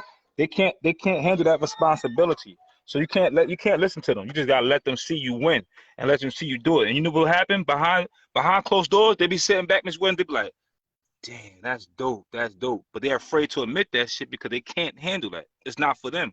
They don't have someone else to do it like you doing it. And guys, we don't know your pockets. You get what I'm saying? But whatever y'all doing it, y'all doing it to the best of your abilities. And same over here. People would be like, "Yo, y'all got 7 kids. Y'all wilding."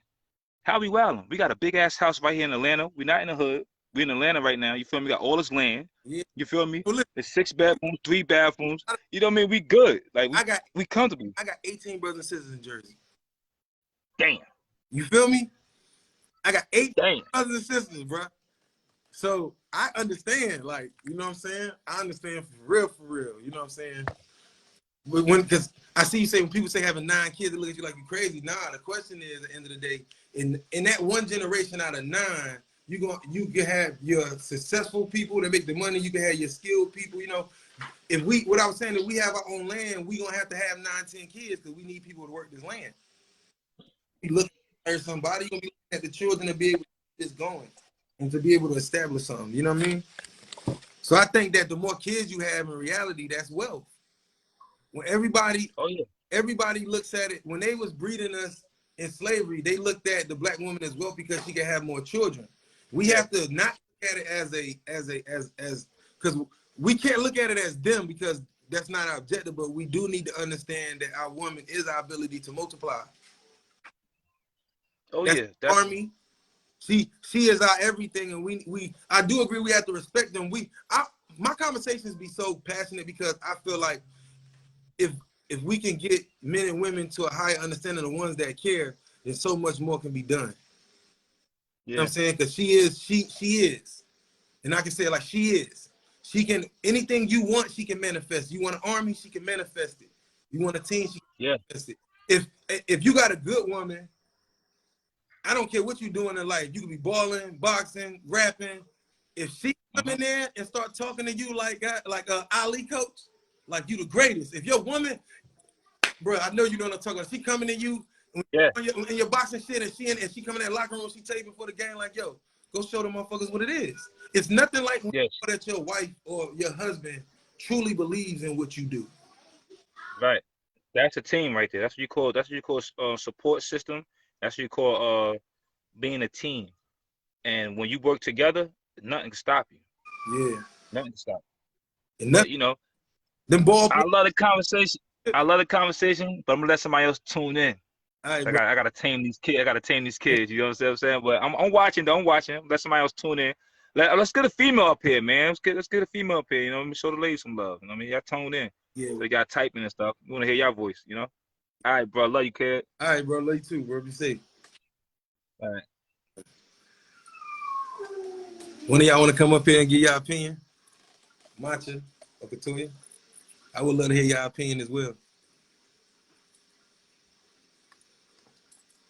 You know what I mean? It says it's 13 totally between my husband and I love it.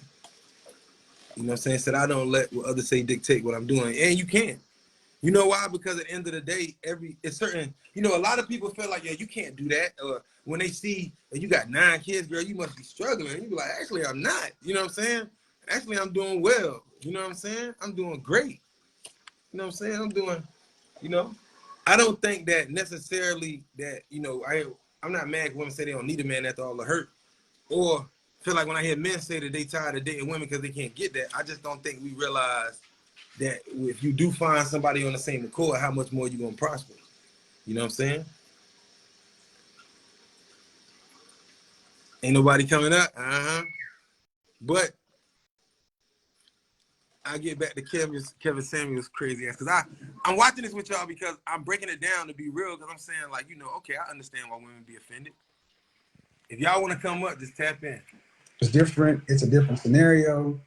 It's far more your case where you've actually decided to go from one place and you made yourself into who you are now. And I think more power to you. Yeah, I mean, I actually thought about it the other day. I became DJ Vlad 20 years ago. Like I'm 47 right now, so almost half a life ago, I transformed into a different person in a way. Although I was the same person, it's not the same first name. Right. I was always called Vlad, but now I'm DJ Vlad. Mm-hmm. And these days, you know, 2-3 million people tune in to hear what I have to say. Chances are, if you are a hip hop fan, you've watched at least a few of my interviews. Right. And if you don't agree with the comment when you're watching this as women, please, I want you to tell me you don't agree with it, but tell me why. Right? And the reason why I say that, because when I read it, I want to be able to really understand. Because sometimes dialogue, the most important factor is the in-between, I always say. When somebody say, yo, I was offended when he said this and say why, then we talk about it and everybody get feedback. We kind of get more closure than the original conversation. It changes the dynamic of it all. I feel like if I walk into a party, I can talk to any woman in there. I can walk up to any woman with full confidence, regardless of who she is, how she looks, whatever else. That was not the case with computer program fly. I was definitely a lot more nervous. I would not approach certain women. It was just a different dynamic. So as you Are you a better man now? No, I'm the same man. Thank you. Same man, same values. Thank you. I'm older.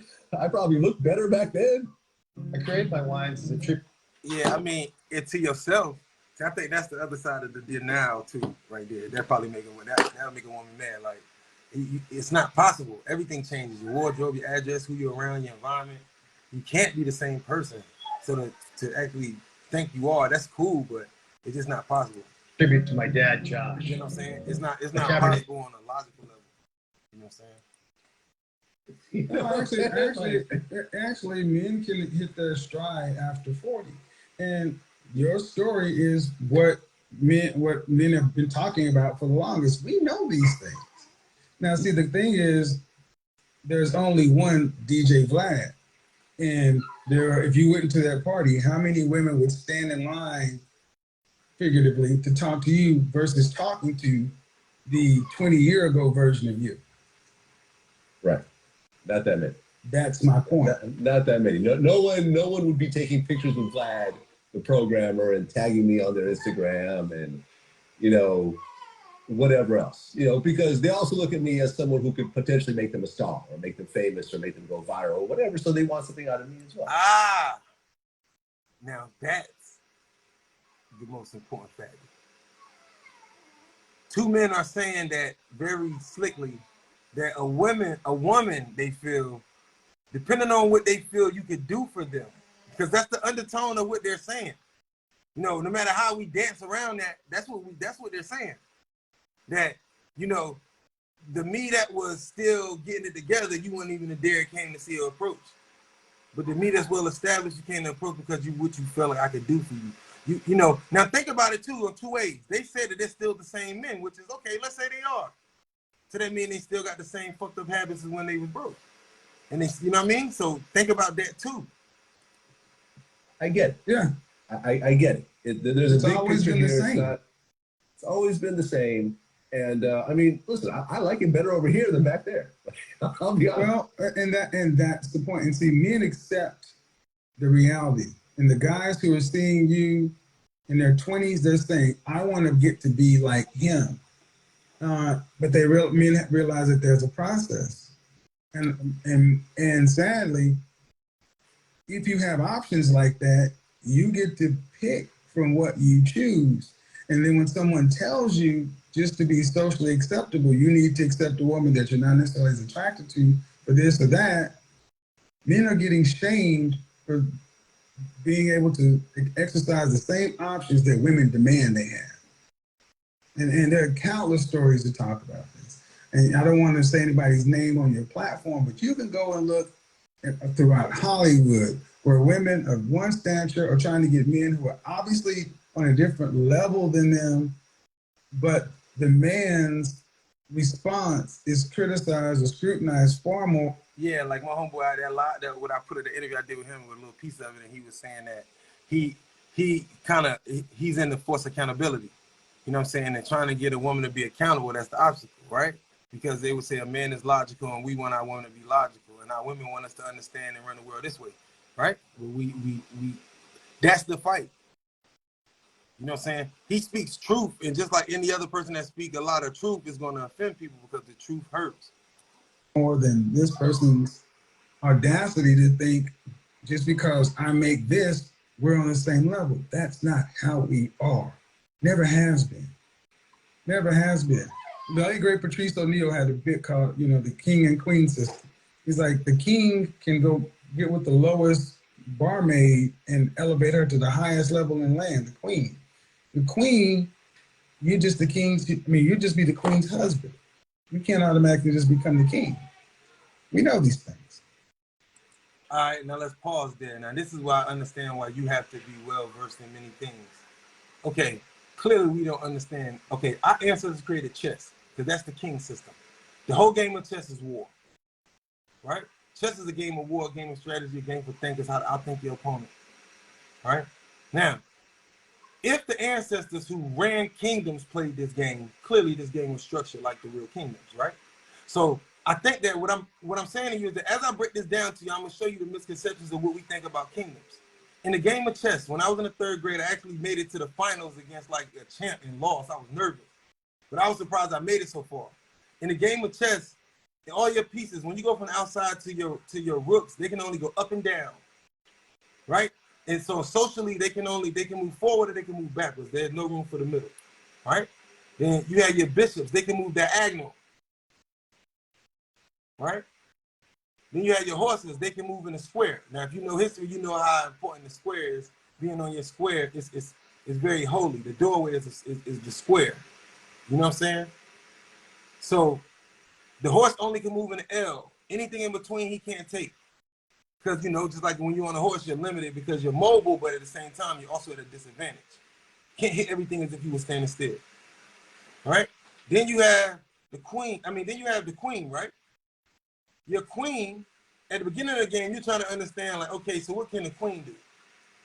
Let's skip her for a second, right? Because we can't speak of the queen without talking about the king, since we want to say the king makes the queen. Well, if that's the case, according to the rules of chess by the ancestors who ran in kingdoms, the king doesn't have any power in the game of chess. He is as worthless as a pawn on the chessboard. The pawn is worth more, in my opinion. Because in the game of chess, if you can get your pawn all the way across the board, then that pawn becomes a queen. So now you got 2 queens. You get 3 across the board, now you got, you know what I'm saying? So a pawn can be elevated to queen, right? But the king, he elevated her. I guess, right? But does that make sense? No, it don't. In the game of chess, the king, the only thing he does is hides. He hides. You hide him. You protect him. He is the most weakest piece in the game, which has to make us as men ask ourselves that if our ancestors created this game, what were they trying to tell us? Maybe they were trying to demasculate our egos. right?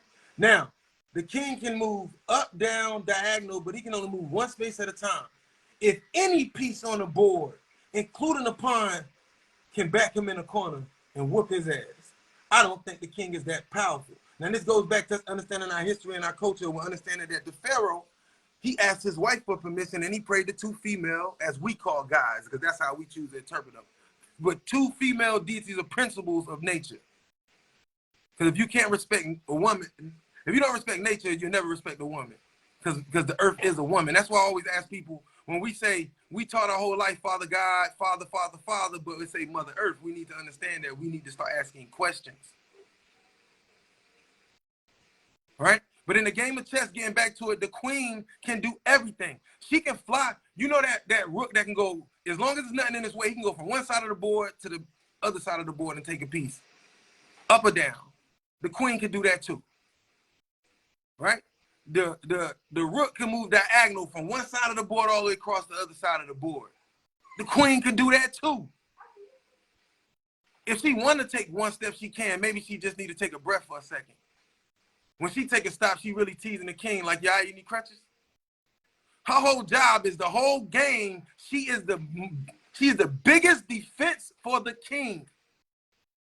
She is the most important piece in slavery. She is the most important piece in life. But we need her to be on accord, just like she needs us to be on accord. Meaning that if our ancestors created the game of chess, then by principles, with the king only being able to move one space, he's a peasant. He has power, but his power doesn't exist in the kingdom.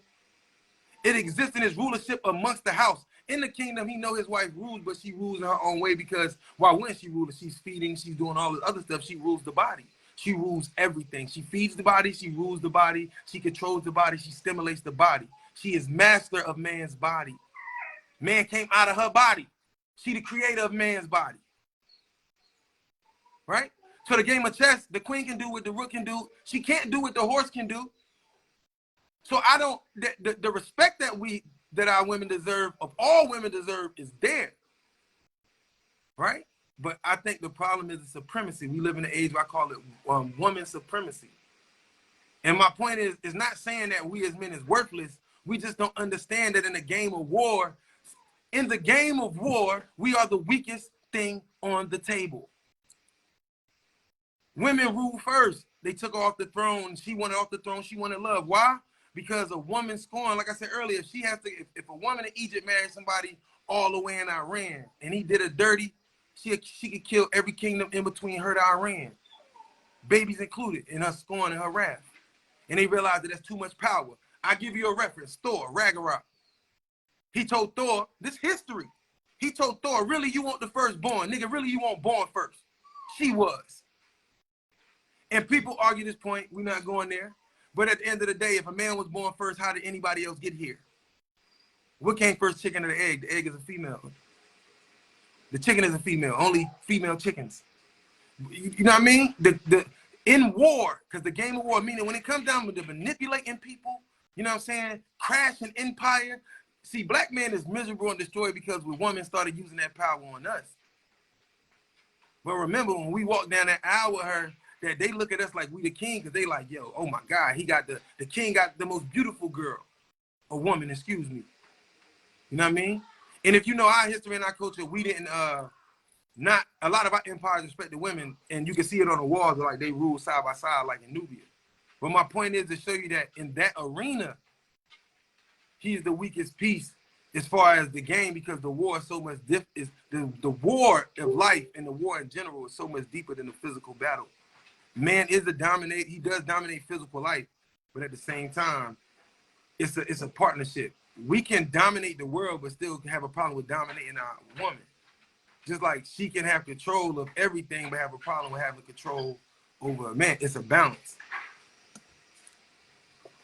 Well, I believe, I forgot what interview this was on, but you actually rated Sweetie an adjustable 6. Mm-hmm. Yeah. I mean, hold on, he said she can't be on the square like that knight, though, right? See, okay, the knight, right? In my opinion, see, that's because the knight is the rare exception. Because when we think of knights, we thinking of masculine, right? So that knight means that's the man with the knowledge of self. That's the man that's armed with information, alchemy. He a warrior on many fronts, right? That knight is a different form. He's an exception. Nobody on the board move like that knight, but that knight is limited. He's still limited though, because even though he's on his square, he only so functionable. He's the king. The knight is like, so the king that fought at the wars like our kings did in ancient time, they were kings and knights. So they were kings who moved on their square. You get what I'm saying? The king and the warrior wasn't always separated. You know, a lot of the kings fought with their warriors, and some of them died with their warriors. You know what I'm saying? If the king get killed in the middle of the battle, at the beginning of the battle, everybody, you know, the other king kind of takes that empire. Meaning that you can go from cute to pretty. Right. In that range, depending on, I guess, her However she makeup, her decides to hair, leave her her house. clothes. Yeah. And I gotta say this, but remember, at the end of the game, when you losing and you get your pawn across, you know you get your queen back, you get 2 or 3 across. You get 2 queens, so think about it, a man with 2 wives, if you get 2 pawns across the board, you ain't winning that game. See, we always talk about the bad effect of, you know, thinking about polygamy in the crazy way, but when you look at it from the psychological perspective, a man with multiple wives, he a dangerous motherfucker, excuse my language. Because if one woman has the power to destroy a nation and to manipulate and win a war, then imagine what 2 would do for you, who on the same accord. But see, the problem, that's when it goes deeper than that. You know what I'm saying? Not that I'm saying that, oh, you should have multiple women. I'm just trying to get you to understand the logic of chess. Because that's what they just used. Anytime she wants to, she can turn the knob. Okay. Well, number one, what did you think about the breakup that happened between Sweetie and Quavo? And ultimately, I remember I had Boosie on my show. If I was Kevin Samuels, I would have told him, like, yo, I don't give a fuck. You know what I'm saying? Like, we gonna talk about a relationship, let's talk about something worth talking about. You know what I'm saying? If we gonna that's one of the things. Like, we gonna have a conversation that, like, I'm an intellectual man. You put me on Vlad and you start asking me about celebrity relationships. No disrespect, but ask me about a relationship that's like honorable. What's your confession? Show, and he just went off. I mean, he basically talked about how disrespectful it was for her to do an interview with her ex-boyfriend while she's still in a relationship with Quavo and talk about having a threesome with another guy. Now, see, I would say I honestly didn't follow much of that, but I would say if that's the case, what I kind of remember, she went on a podcast or show or something and said some things that were going to probably be good in the moment, but it was a bad look for her relationship. That's why a lot of guys looked at it. I would say I wouldn't want a woman I'm dealing with to say something like that. But you kind of got to understand, but I also understand that women have been told, hey, no rules. They broke up. I think I recall something, I don't know if it's true or not, about cars coming back, this and that. I really don't keep up with a lot of that stuff because they live a different life than most people. But a lot of people were angry because I ranked her an adjustable 6. First off, I got a report, I said that she's 6. But I'm like, when did being average being an insult? When did saying a woman that's cute is it? I'm gonna tell you when. Because at the end of the day, everything pushed in your face to be the best, right? We are supposed to be the best, but on the marketing level, it's like, you know, women watch TV like, you ugly. You ain't, every day they watch TV, it's telling them they ugly as shit. You ain't like that. Your body not like hers. All right? Or you ain't like this. You ain't, you know what I'm saying? It's a competitive world. Let me go back a little bit. Not far. Hold on. But I will say, if that's the case, what I kind of remember, she went on a podcast or show or something and said some things that are going to probably be good in the moment, but it was a bad look for her relationship. That's why a lot of guys looked at it. I will say I wouldn't want a woman I'm dealing with to say something like that. But you kind of got to understand, but I also understand that women have been told, hey, no rules. They broke up. I think I recall something, I don't know if it's true or not, about cars coming back, this and that. I really don't keep up with a lot of that stuff because they live a different life than most people. But a lot of people were angry. My next question is, do you really think that somebody, a black successful man, is keeping up with hip hop? I mean, if he's a record exec, yeah. But outside of his job, do you think that's what his taste is? You know what I mean? He's evolved past that. Because I ranked her an adjustable 6. First off, I got a report, I said that she's 6. And I'm like, when did When did being average being an insult? When did saying a woman? That's what it was. When did becoming average become an insult? It became an insult because nobody wants to be average. Everybody wants to be the best looking thing. You know, if nobody wants to believe that the person looks better than them, even though the natural thing is that every day is somebody out there that your wife gonna come across who's a little bit more attractive, a little bit more pep in their step, maybe a little younger, a little more swag, vice versa, a little bit more body, a little bit prettier, maybe to the extent of I guess physically. You know what I mean? A lot of us hasn't evolved to that next stage. At the end of the day, like, I know a lot of beautiful women, but when I have a conversation with them, it's kind of like, ugh. You know what I mean? Like I could know that I can't live in that space, or vice versa. Women feel the same way when they be talking to some men, like he ain't about nothing. But it's became a bad thing to be normal because being normal now is an insult. It's being normal now is like being nothing. It's like either today's society is like either you balling or you broke, but that's the true poverty disparage. So that's how we look at everything. We see the world through that financial system that we live in. You know what I mean? We feel that way about ourselves and others according to that financial structure. So being average is an insult because at the end of the day, deep down in our psyche and our subconscious, we was told that to be somebody in order to get somebody attention, we had to be better. You know what I'm saying? We always have felt that way, whether from sports to school. You know what I'm saying? We've been put in a system since we was little kids that taught us to compete with each other, and we don't realize the school taught us to compete with our grades, with tests, and scores. And we was always in a position to compete with each other. And that's cute is an insult. Women saying a woman's pretty is an insult. It's like women today who will tell you they're a 10. And even if you put parameters on it, they'll say I'm a 10 because of my self-esteem and how I look at myself. That is not how the world works. You could tell let's go back to DJ Vlad 20 years ago. You could say you are the ish, but you couldn't get the results as DJ Vlad can today, no matter how great your self-esteem or confidence is. That's the world we live in because men get rejected often. Women, for the most part, are not used to being rejected or told the truth on a consistent basis. So a little bit hypersensitive, but the pandemic has shown, the pandemic was a wake-up call for everybody because no matter what people thought of themselves when they were at home, so left and to the right, who was there with you? And that's what really kind of started focusing more women's mind, in my opinion, on outcomes they want, not just today, but in the future. Well, when you talked about Sweetie, you said, I look at you fresh faced, no makeup, your natural state. Mm-hmm. If you've ever seen her pictures, fresh faced, natural state. She's a cute woman who can be pretty, but I don't think she's ever going to be considered to be beautiful or gorgeous. Right. So when you talk about pretty, beautiful, or gorgeous, 8s, 9s, or 10s, those are the women. And see, I don't know why that's an insult, but you start looking at women on the... Because the metric to them is like 10, nigga. It's just 10.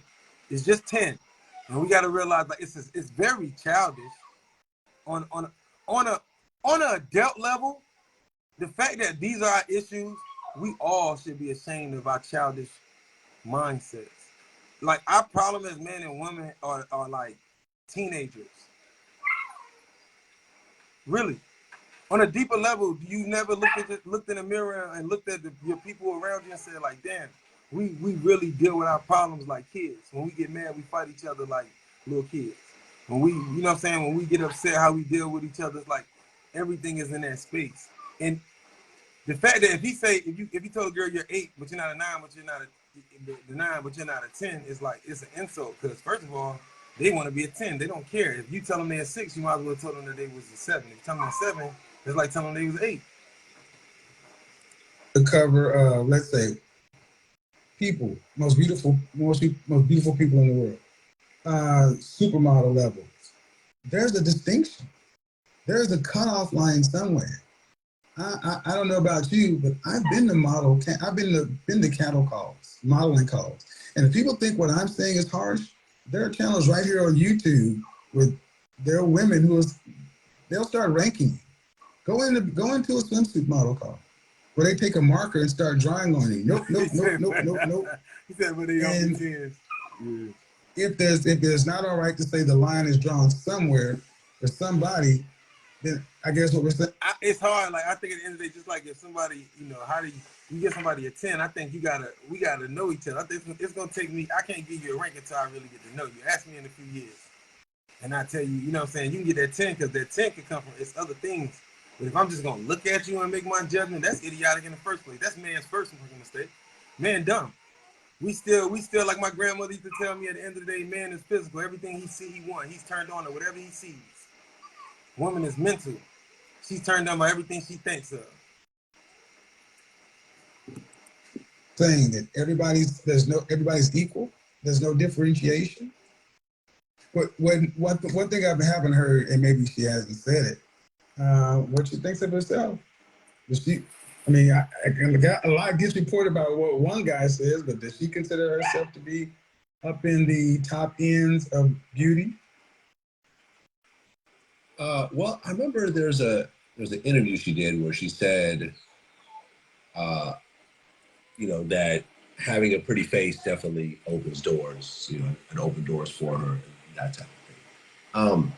The interesting thing though about Sweetie is that, I saw old videos of Sweetie when she was first trying to rap, and she was like, rapping for people and stuff like that. This was before all the plastic surgery.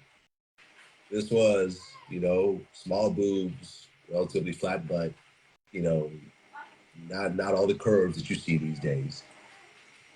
From your point of view, does plastic surgery, does that ultimately help or hurt women when it comes to relationships with men? Now this is where it goes personal.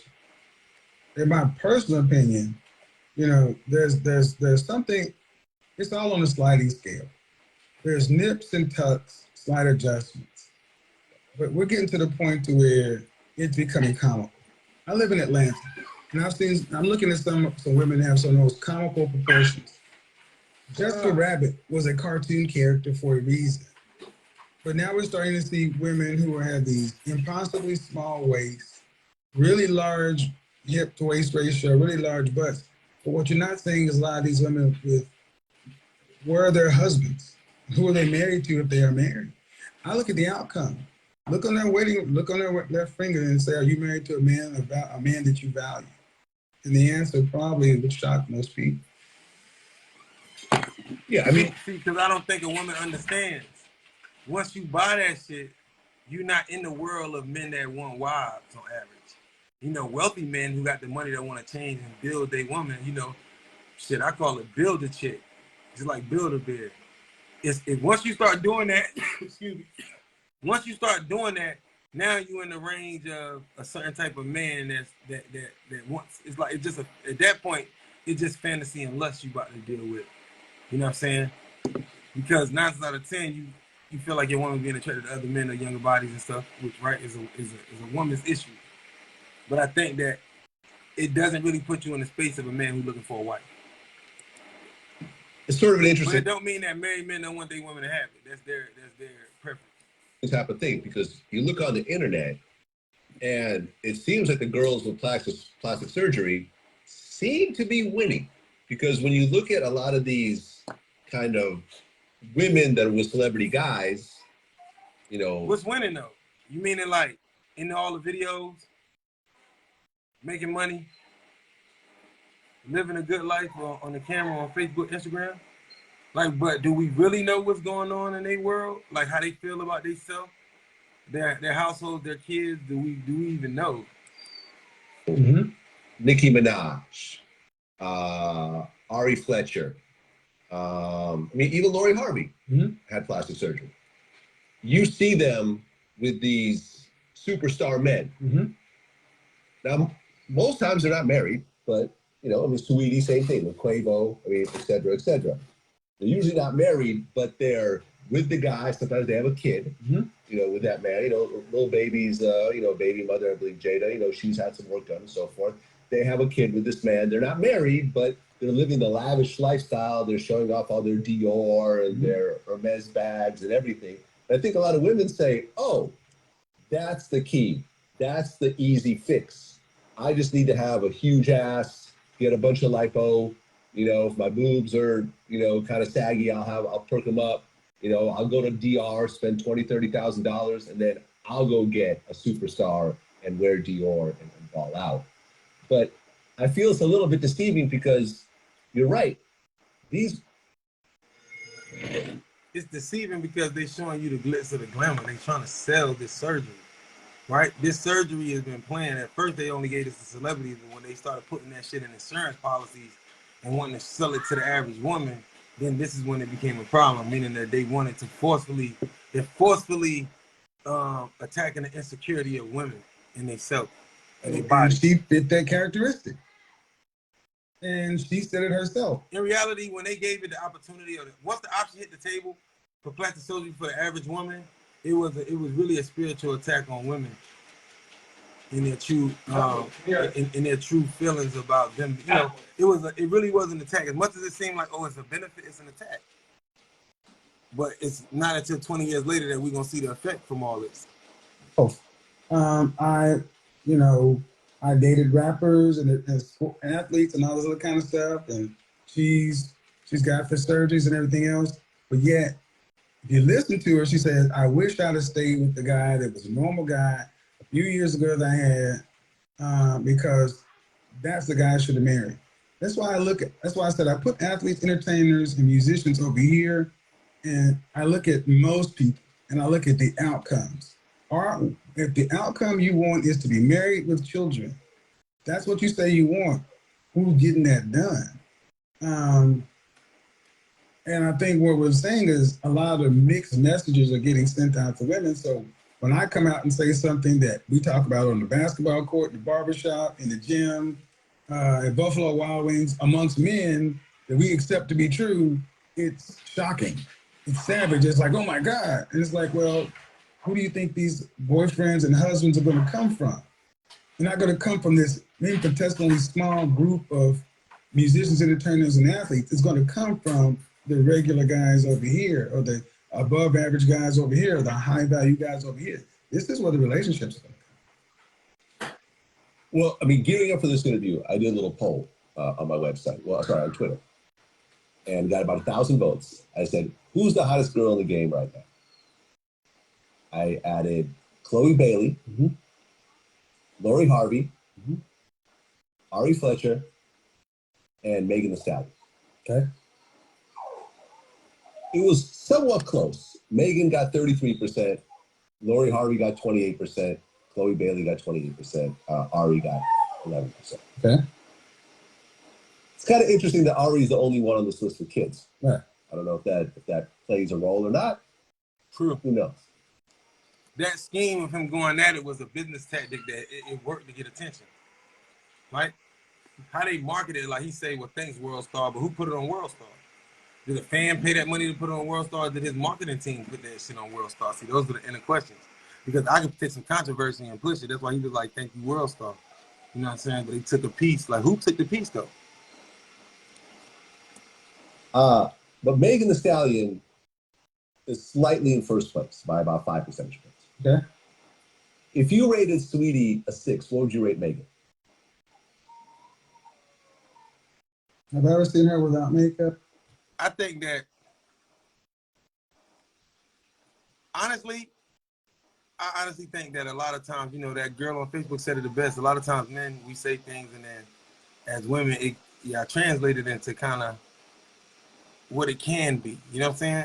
I don't think that, like, if because I understand, I guess everybody's saying, I think in our society, a lot of people see a couple clips, and a lot of us have never really seen, like, 4 to 10 of his full videos. Because if you know, let's say on Facebook, they show you that clip about him talking about, like, when he said, we seen earlier when he made that joint saying she was the size of a linebacker. But that's rude. But I'm still asking myself, like, did he say, like, nobody ever asked him, well, would you date a girl that size? Or have you ever dated a girl that size? Or are you saying that, you know, instead of asking the questions to make him clarify, when he said, like, well, you 220, you big as a linebacker, you know, that weight size in general is over the body weight in general of the average person. The average person, if you ain't 6'5" or better, 220 is a bit much on any frame. But especially a woman who's shorter is equivalent to a man being 6 feet and weighing 280, 300. You know what I mean? So I think that part of that, everybody gets mad at him, but like I said earlier, I think a part of that plays on the feeling of each of us individually on our own fears of our weight. So, for a question, the average guy earns 42K. What is an average heavy? It's a why isn't average heavy woman his match? It's his preference. But I think he was saying in general that most wealthy guys, a guy with a lot of money, right? Is he gonna be looking for? He has women are at his disposal in the corporate room, in the boardroom, at the beaches, at the resorts. You know what I'm saying? He's looking for the youngest, tightest body. He's not gonna go out of the way to do the same thing he do for the girl with the tight body. I felt like he was trying to say, but I do understand. You know what I'm saying? Let me finish. It's why is and but yeah, I mean, I can understand why a woman with weight would, you know. I think that goes back. Yeah, that's a man's logic. Even boys, when we was little boys, right? As men, on the TV, they showed us all the skinny girls, and they said that they was pretty. And then on the TV shows, even right now, when you see the fat girls, when they come on the screen, it laughs, so it make us laugh, and then we programmed to already look at girls with weight to be crazy, as if they already programmed all of us to look at a woman with some weight like, ew, it's nasty. And listen, I'm telling you, I was a little boy that they put that in my mind. That like if a woman was a little bigger, it's kind of like you be a little more like attentive about it, and it's very primitive.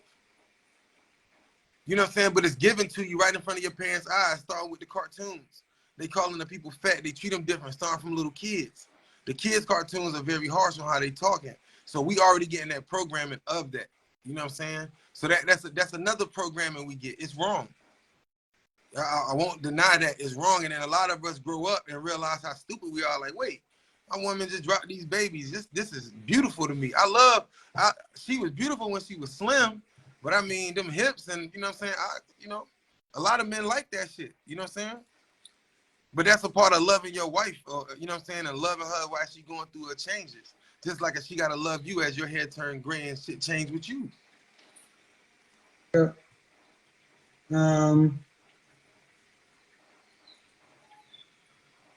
I would give her a 6. She's cute. She's cute to me. Make her the 6. And that's the thing. Cute. Well, I think you got to realize when you sick, right? You don't really have because I get what you're saying. You're saying he had a nurse there, I guess, that had some of the stuff he talked about. You know what's crazy is that even somebody like me, I had these conversations with people get mad at me, and I had people cuss me out. But when you see me in person and you realize how down to earth I really am, you know, when we up here having social conversation, we really having social conversation, and we're talking about the things that are pushed under the rug, which is causing all of these emotions that are buried and pushed under. But in reality, just because he spoke about it, don't mean that he didn't have a respect for a woman that had it. You know what I'm saying? And Terrell said the problem is they believe that he's ignorant, his delivery is wrong, and he comes off harsh when it's when all reality is tough love. Just think about how many men telling you the same woman the same thing, and now she's been saying, but in a nice and smooth way did the work. No, so when it comes off ignorant on his platform, it must be checked. Then the things is coming from a man, and they don't want to hear it. You know what I'm saying? That's what the problem. You know what I'm saying? You know what I'm saying? Problem will by a dog die alone. You know what I'm saying? I mean, you know I breed dogs, so it's a lot of shit that in their world too that makes sense. It goes back to like looking at nature. When my girls, like even my meanest girl, like she mean. You know what I'm saying? She cool with the pack, but you ain't about to be humping on her. She'll hurt you. You know what I'm saying? But when she in heat though, you know what I'm saying? When she in heat, she a different animal. You know what I'm saying? Like for real, for real. And I think that we got to start understanding that factor also weighs in it. As when we younger, even as men, our hormones are so much different. Our bodies are so different because our bodies is going through a certain process where us just wake up jack horny all day. And then as you get older, even if you don't got a crazy decline, if you're healthy, you still see the difference. You know what I'm saying? It's Ella, women already die alone because men made bad lifestyle choices and die first. Yeah, but at the same time, that's part of a woman's job. Okay, if a man, and what I mean by that is that if married men or family men are dying faster than their women, that is their lifestyle. Because, you know, that is, a lot of that is, you know, you talk about grandpa and them, they might have been drugged to this and that, but it also speaks on the education and the misnutritional education of the women. Because if all the men are dying at younger ages, I mean, this is your son. Your son becomes that man that dies at a young age too. In all cultures, the woman outlives the man. But that's also not because she's more intelligent. It's because she gives life. The woman lives longer. She's a life giver. She creates life. So naturally, genetically, her composition. Remember that they got a woman has 2 extra chromosomes. If a man had one of them, he'll be retarded. If a man is born with 2 extra chromosomes, like a woman is, that's normal, then he got Down syndrome. You get what I'm saying? So I'm reading. It says down low. It says I love men and dogs, but women want a partner, not a master. But see, it go back down to not understanding our roles. You know what I'm saying? I understand women want a partner, not a master, but that's not, like I always say, that's your problem with God and nature. That's not our problem. So as a woman, meaning that when I say nature, I'm not talking about anything on a personal level. I mean, like, nature said that your role as a woman is to nurture and to do those things. Now, once a woman decides that I don't want to be a nurturer, and that's not a rebellion against man, that's a rebellion against nature. Respectfully. Right? Now, at the end of the day, man is master. Just as much like men want certain things, just like women want certain things. But instead of us trying to come to a compromise that we can give each other what we want, we look down on it. Man is the dominant species. So I agree. No, a woman doesn't want a master. And I'm not saying that she should want a master, but do you understand knowledge? I am master. Every man should be a master, a king. Right? So at the end of the day, a man does expect some forms of servitude and niceness from his woman. Just like how women expect macho masculinity protection, like that. It's certain things a woman expect from a man. And it's certain things that women gotta understand that men expect from a woman. But I I feel you. You know what I'm saying? That's why I say men do make bad lifestyle choices, but just as much as if on the whole, if men are dying faster than women, then it's a nutrition issue on the way that women are cooking for men as well. So as much as we can point the finger at the man, yeah, he wrong as hell. But at the same time, it's the women still play a part in his demise. We arguing, we stressed out. Think about it right now. As men, we arguing with our women about, yo, you said a woman is saying, you're not my master. And it's like, yo, you're mad at me because nature created me to kind of want those things. Right? That's why I say you gotta understand that I don't feminine, how should I say? Feminist is like it's a supremacy thing. You know what I'm saying? At the end of the day, woman can't exist without she can't exist without man, because at the end of the day, even if she was born first, she can't procreate and continue on the order of life, so man can't be nothing. You know what I'm saying? If every woman say fuck a man, then we die in 100 years. So the answer can't be, you know what I'm saying? And I'm not saying that anything or any lifestyle is wrong. That's not what I'm saying. But if every woman does and they say fuck men and give up on us, then everybody dies. Ain't no more nothing. You know what I mean? We also got to realize, end of the day, you know how I see how women are hurt and I respect it. But at the same time, I want you to understand that for us, we hurt too. And on a deeper level, like shit, we hurt on a lot of levels because we still being oppressed like y'all being oppressed. You know what I mean? Ella, you really believe men are dominant? Does that mean superior? See, when I say dominant, it depends on your relationship. See, at the end of the day, a man, okay, by nature, because that's what I'm talking about. Actually, I think that's a great question. I really do. And I think that's a great question. When I think of alpha, doesn't mean male or female. It's which in a relationship, like I can have 10 girlfriends in my life. In every relationship, I might not be the alpha. In some of the relationships, that woman might be the alpha. I mean, she might be smarter, more in tune, just more on shit, more, you know, she could be the alpha in many ways. But it's about to go teamwork, knowing your position when you get there. Like, that's for man and woman. Woman can't want to dominate man because man isn't made to be dominated. You know, what happens when you dominate a man, look at black people. When you dominate a man, this is what you get. When you dominate the man of a culture, there's no rules, there's no moral, there's no nothing.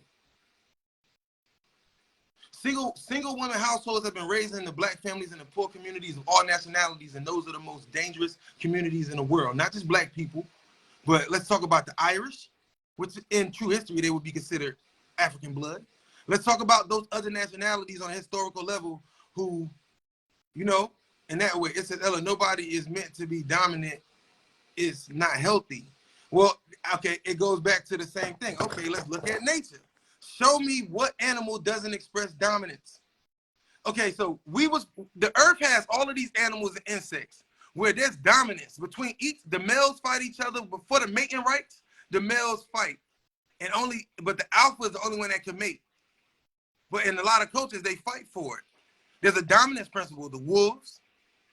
Every animal on planet Earth that lives in a family structure has dominance. There's a dominance. There is in every, you can't name one. Nobody can name one. Right? And it's very important to understand these kingdoms. The wolves, they are natural. Right? They are the true descendant of the dog. When they ran in America, they ran all of the wolves and killed a lot of them. They ran them all out of middle of America into Canada. Right? About 5 years ago, they realized that because them coyotes is man-made and stuff, that they'll eat anything. See, anything made by nature understands the principles of life, meaning that wolves, they don't really eat babies. They don't eat certain things. You know what I'm saying? But a coyote and these man-made animals and these mixtures will eat anything. So they had to bring the wolves back to run the coyotes out and to kill them to bring the balance back because the forests and the land in the middle of America was dying because the ecosystem fell off. That's the lions. The dominance, I said the Lion Kingdom earlier. Now, this is where women have to investigate and then look for understanding. In the insects, we're not insects though. When we're dealing with bees, the queen bee, some believe that her mind, she controls all the bees. She doesn't have a husband, she has a mate. But we're not insects though. We're mammals, right? The ants, the same thing. Those are insects. We're not insects. You know, in every culture, there's animals, right? And I'm starting to think that maybe they don't really understand. Like they say the male starfish carry the baby. I'm starting to think that maybe they just don't know which one is the woman. Right? So that's all I'm trying to say is that you can't, a man being dominant is nature. The male lion is dominant. The male wolf is dominant. And the crazy part, it ain't about how old he is. It's about who's the strongest. If an 8-month-old pup bully the whole pack,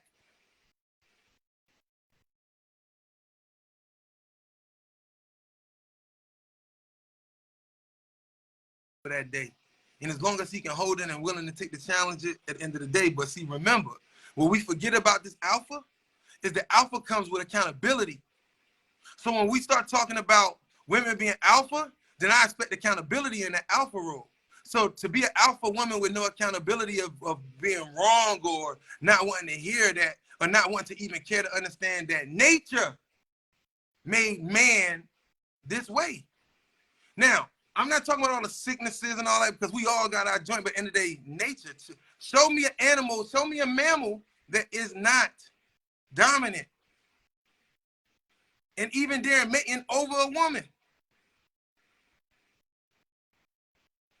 So that's why I say every animal on planet, even though they tell us whatever they want to tell us as little kids to manipulate us to make us think that we be, but if you look outside at the end of the day, I always ask the question, right now, if I see two animals of any species, if a female of that species walk up and bite or smack or claw him and cut him, is he gonna get assaulting a female? See, that's when because we're not thinking. That's all I'm saying. I'm not saying that men have the right. It can be taken out of context, but that's nature. You know what I'm saying? So yes, a man, we're not wolves, but at the end of the day, see, let me tell you something about science and why we got to know this. Man is the only species on the planet that go through every stage. As sperm cells, we're amphibians. When we hit that sac, it's an amphibian interaction. It got a tail, just like the stuff that they lay eggs, the fishes in the water. Then when the egg is, and then, you know, when they say woman is a mammal, but we got to remember the placenta is an egg. So really, the egg by itself is a reptile. And then when it comes together, the sperm, which is, you know what I'm saying? And you know, and then when they mix together, then you go through it start developing in this mammal stage. Everything in earth is inside each individual, right? We are animals, though. See, let me tell you, when I say, okay, when we would talk about Europe, that mindset was given to us because that's how they thought. That was their understanding, not being funny. That's how Europe thought, that we're not animals. But when they went and studied in Africa with the mystery systems in Egypt to get their education, Pythagoras and all of them, the first thing they learned day one is the opposite of what they just said. We are animals. When man believes that, if I say I'm not an animal, I just downgraded the existence of that being. But it's things that animals can do that we couldn't do if we tried. You right, we ain't them. They ain't with colonization. We ain't animals. They ain't sacrificing their families for technology. We ain't animals. You right. It's disrespectful to the animals to compare us to them when we so far out of pocket. We don't even deserve to be called animals. Let's be real. You right, we not them. Sometimes I wish that our people did believe they was animals. See, I understand why the Indians worship the wolves, because they looked at their family structure. You know? And I mean it from a pure sense, because at the end of the day, I love the feedback. And please, Amy, when anybody who's going back and forth with me, hey, this conversation, your opinion, my opinion, they both valid. And it's people that feel like how you feel, and it's just information. And I'm just giving you my opinion and what I feel like I've learned and I've seen, right? But I think that one of the most important factors is I think that nature is the true thing. You know what I'm saying? Like, when we look outside, we can tell what's the matrix and what's not by outside. It go back to the babies too. In nature, when them babies go and make mistakes, them animals don't go get their babies out of them trees. They wait. If they fall and bust their head, they don't like it. They'll cry, but they'll wait. They're going to make them get down or go kick them a branch. When you say their cells, what do you mean? So maybe I missed something. It's animals don't have souls. Humans are unique. Do you think so? I was taught that animals don't have souls, right? But in my true, honest belief is that, you know, everything that is of natural creation has a soul, right? So any animal that is of its true existence, and just any animal with the blood of a derivative real animal has a soul. Meaning that if it's something created in a lab, it probably ain't got no soul. But if it came from genetics from a real thing, it's more than likely a soul occupies the shell. Right? But animals, do they have souls? Because like my mom would say to me a lot of times, animals don't, a lot of people in my family, they would say animals don't have souls. They don't think, they reason. Bulls. Animals be fighting. I've seen small animals fight off lions for their cubs. And it has to be understanding and feeling an emotion. For an antelope to jump across the water when there's thousands of animals migrating and all his kids go across the water and one of his kids is too scared and it jumps back in the thousands of crocodiles to go drag his baby across the water, that's intelligence. Because if it was anything else, they would have kept it pushing, because if it was something like reason, then the reason would have said, okay, I got 5 kids, 4 made it across, he's lunch. Why wouldn't they have a soul? Right? See that, and in that aspect, like animal has a soul. It's like for me, I got bullies, right? And bulldogs and stuff, right? If I don't believe they got a soul, then I don't respect them. How can I love something that don't got a soul? How can, you know what I'm saying? That's part of the thing about, you know, the difference between why the ancient cultures had connections with the animals. There's rules. Like, I'll give you another example. In Egypt, they had this rule about the crocodile sabeth. And you know, I think the crocodile has a certain amount of teeth, which is like 60 teeth or something like that. Just like time. And the rules is after a certain time, you know what I'm saying, is a certain time of the day, this guy comes out. Now, morally, it was telling the kids that if when the sun's setting, if Sabet catch you on the shore, it's you lunch. But Sabet has 60 teeth. You know what I'm saying? But I'm just saying, I think that It's all good. Just saying the modern girl is looking for a partner. Women are outperforming men in universities, careers, money, end of the day. But that's the thing. Like we're not really in competition. Like okay, a woman is outperforming us. And okay, let's really talk here.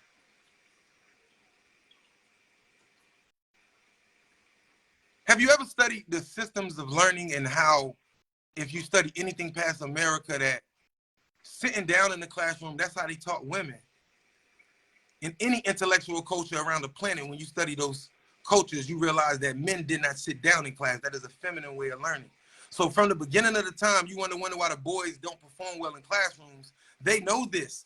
This is in the psychology books in college.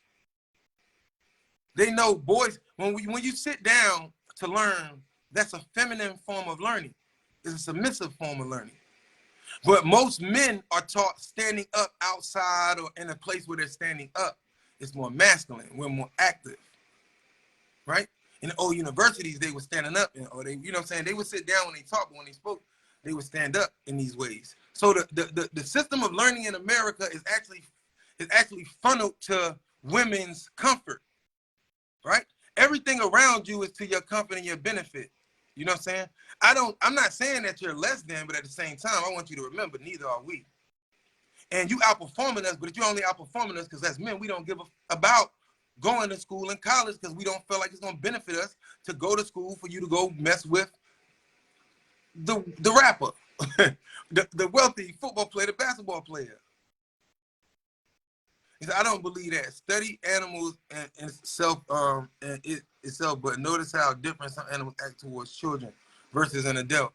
I've seen animals cry and hurt losing their own or another animal. They definitely have souls, and most of them are more intelligent than we are. I mean, yeah, for sure. Like, you know, one of the few asexual animals I know is like one of the buzzards. The buzzard will lay at the top of the highest mountain in the desert, or whether it's in Africa or in them areas, and it'll lay on his back and the sun gets it pregnant. You know what I'm saying? That's the immaculate conception right there. So I believe, I mean, I ain't gonna say I believe, it's coming to if you believe in the people who taught education, you know, the people who taught the people that gave us our fucked up school systems, they taught Europe that everything is living. But in a place like Europe and in the countries where everything's dying all the time, the average age is 27, then everything's dying. And that's what's the most important factor of all of this. You know what I'm saying? You said your dog's in heaven for sure. Now I feel you. I think it's a good concept. But it's something that we gotta understand too. You know what I'm saying? I genuinely believe that at the end of the day, it's gonna be a fight and a struggle. Because at the end of the day, it's like man doesn't want women to be a servant. We want them to respect us. Yeah.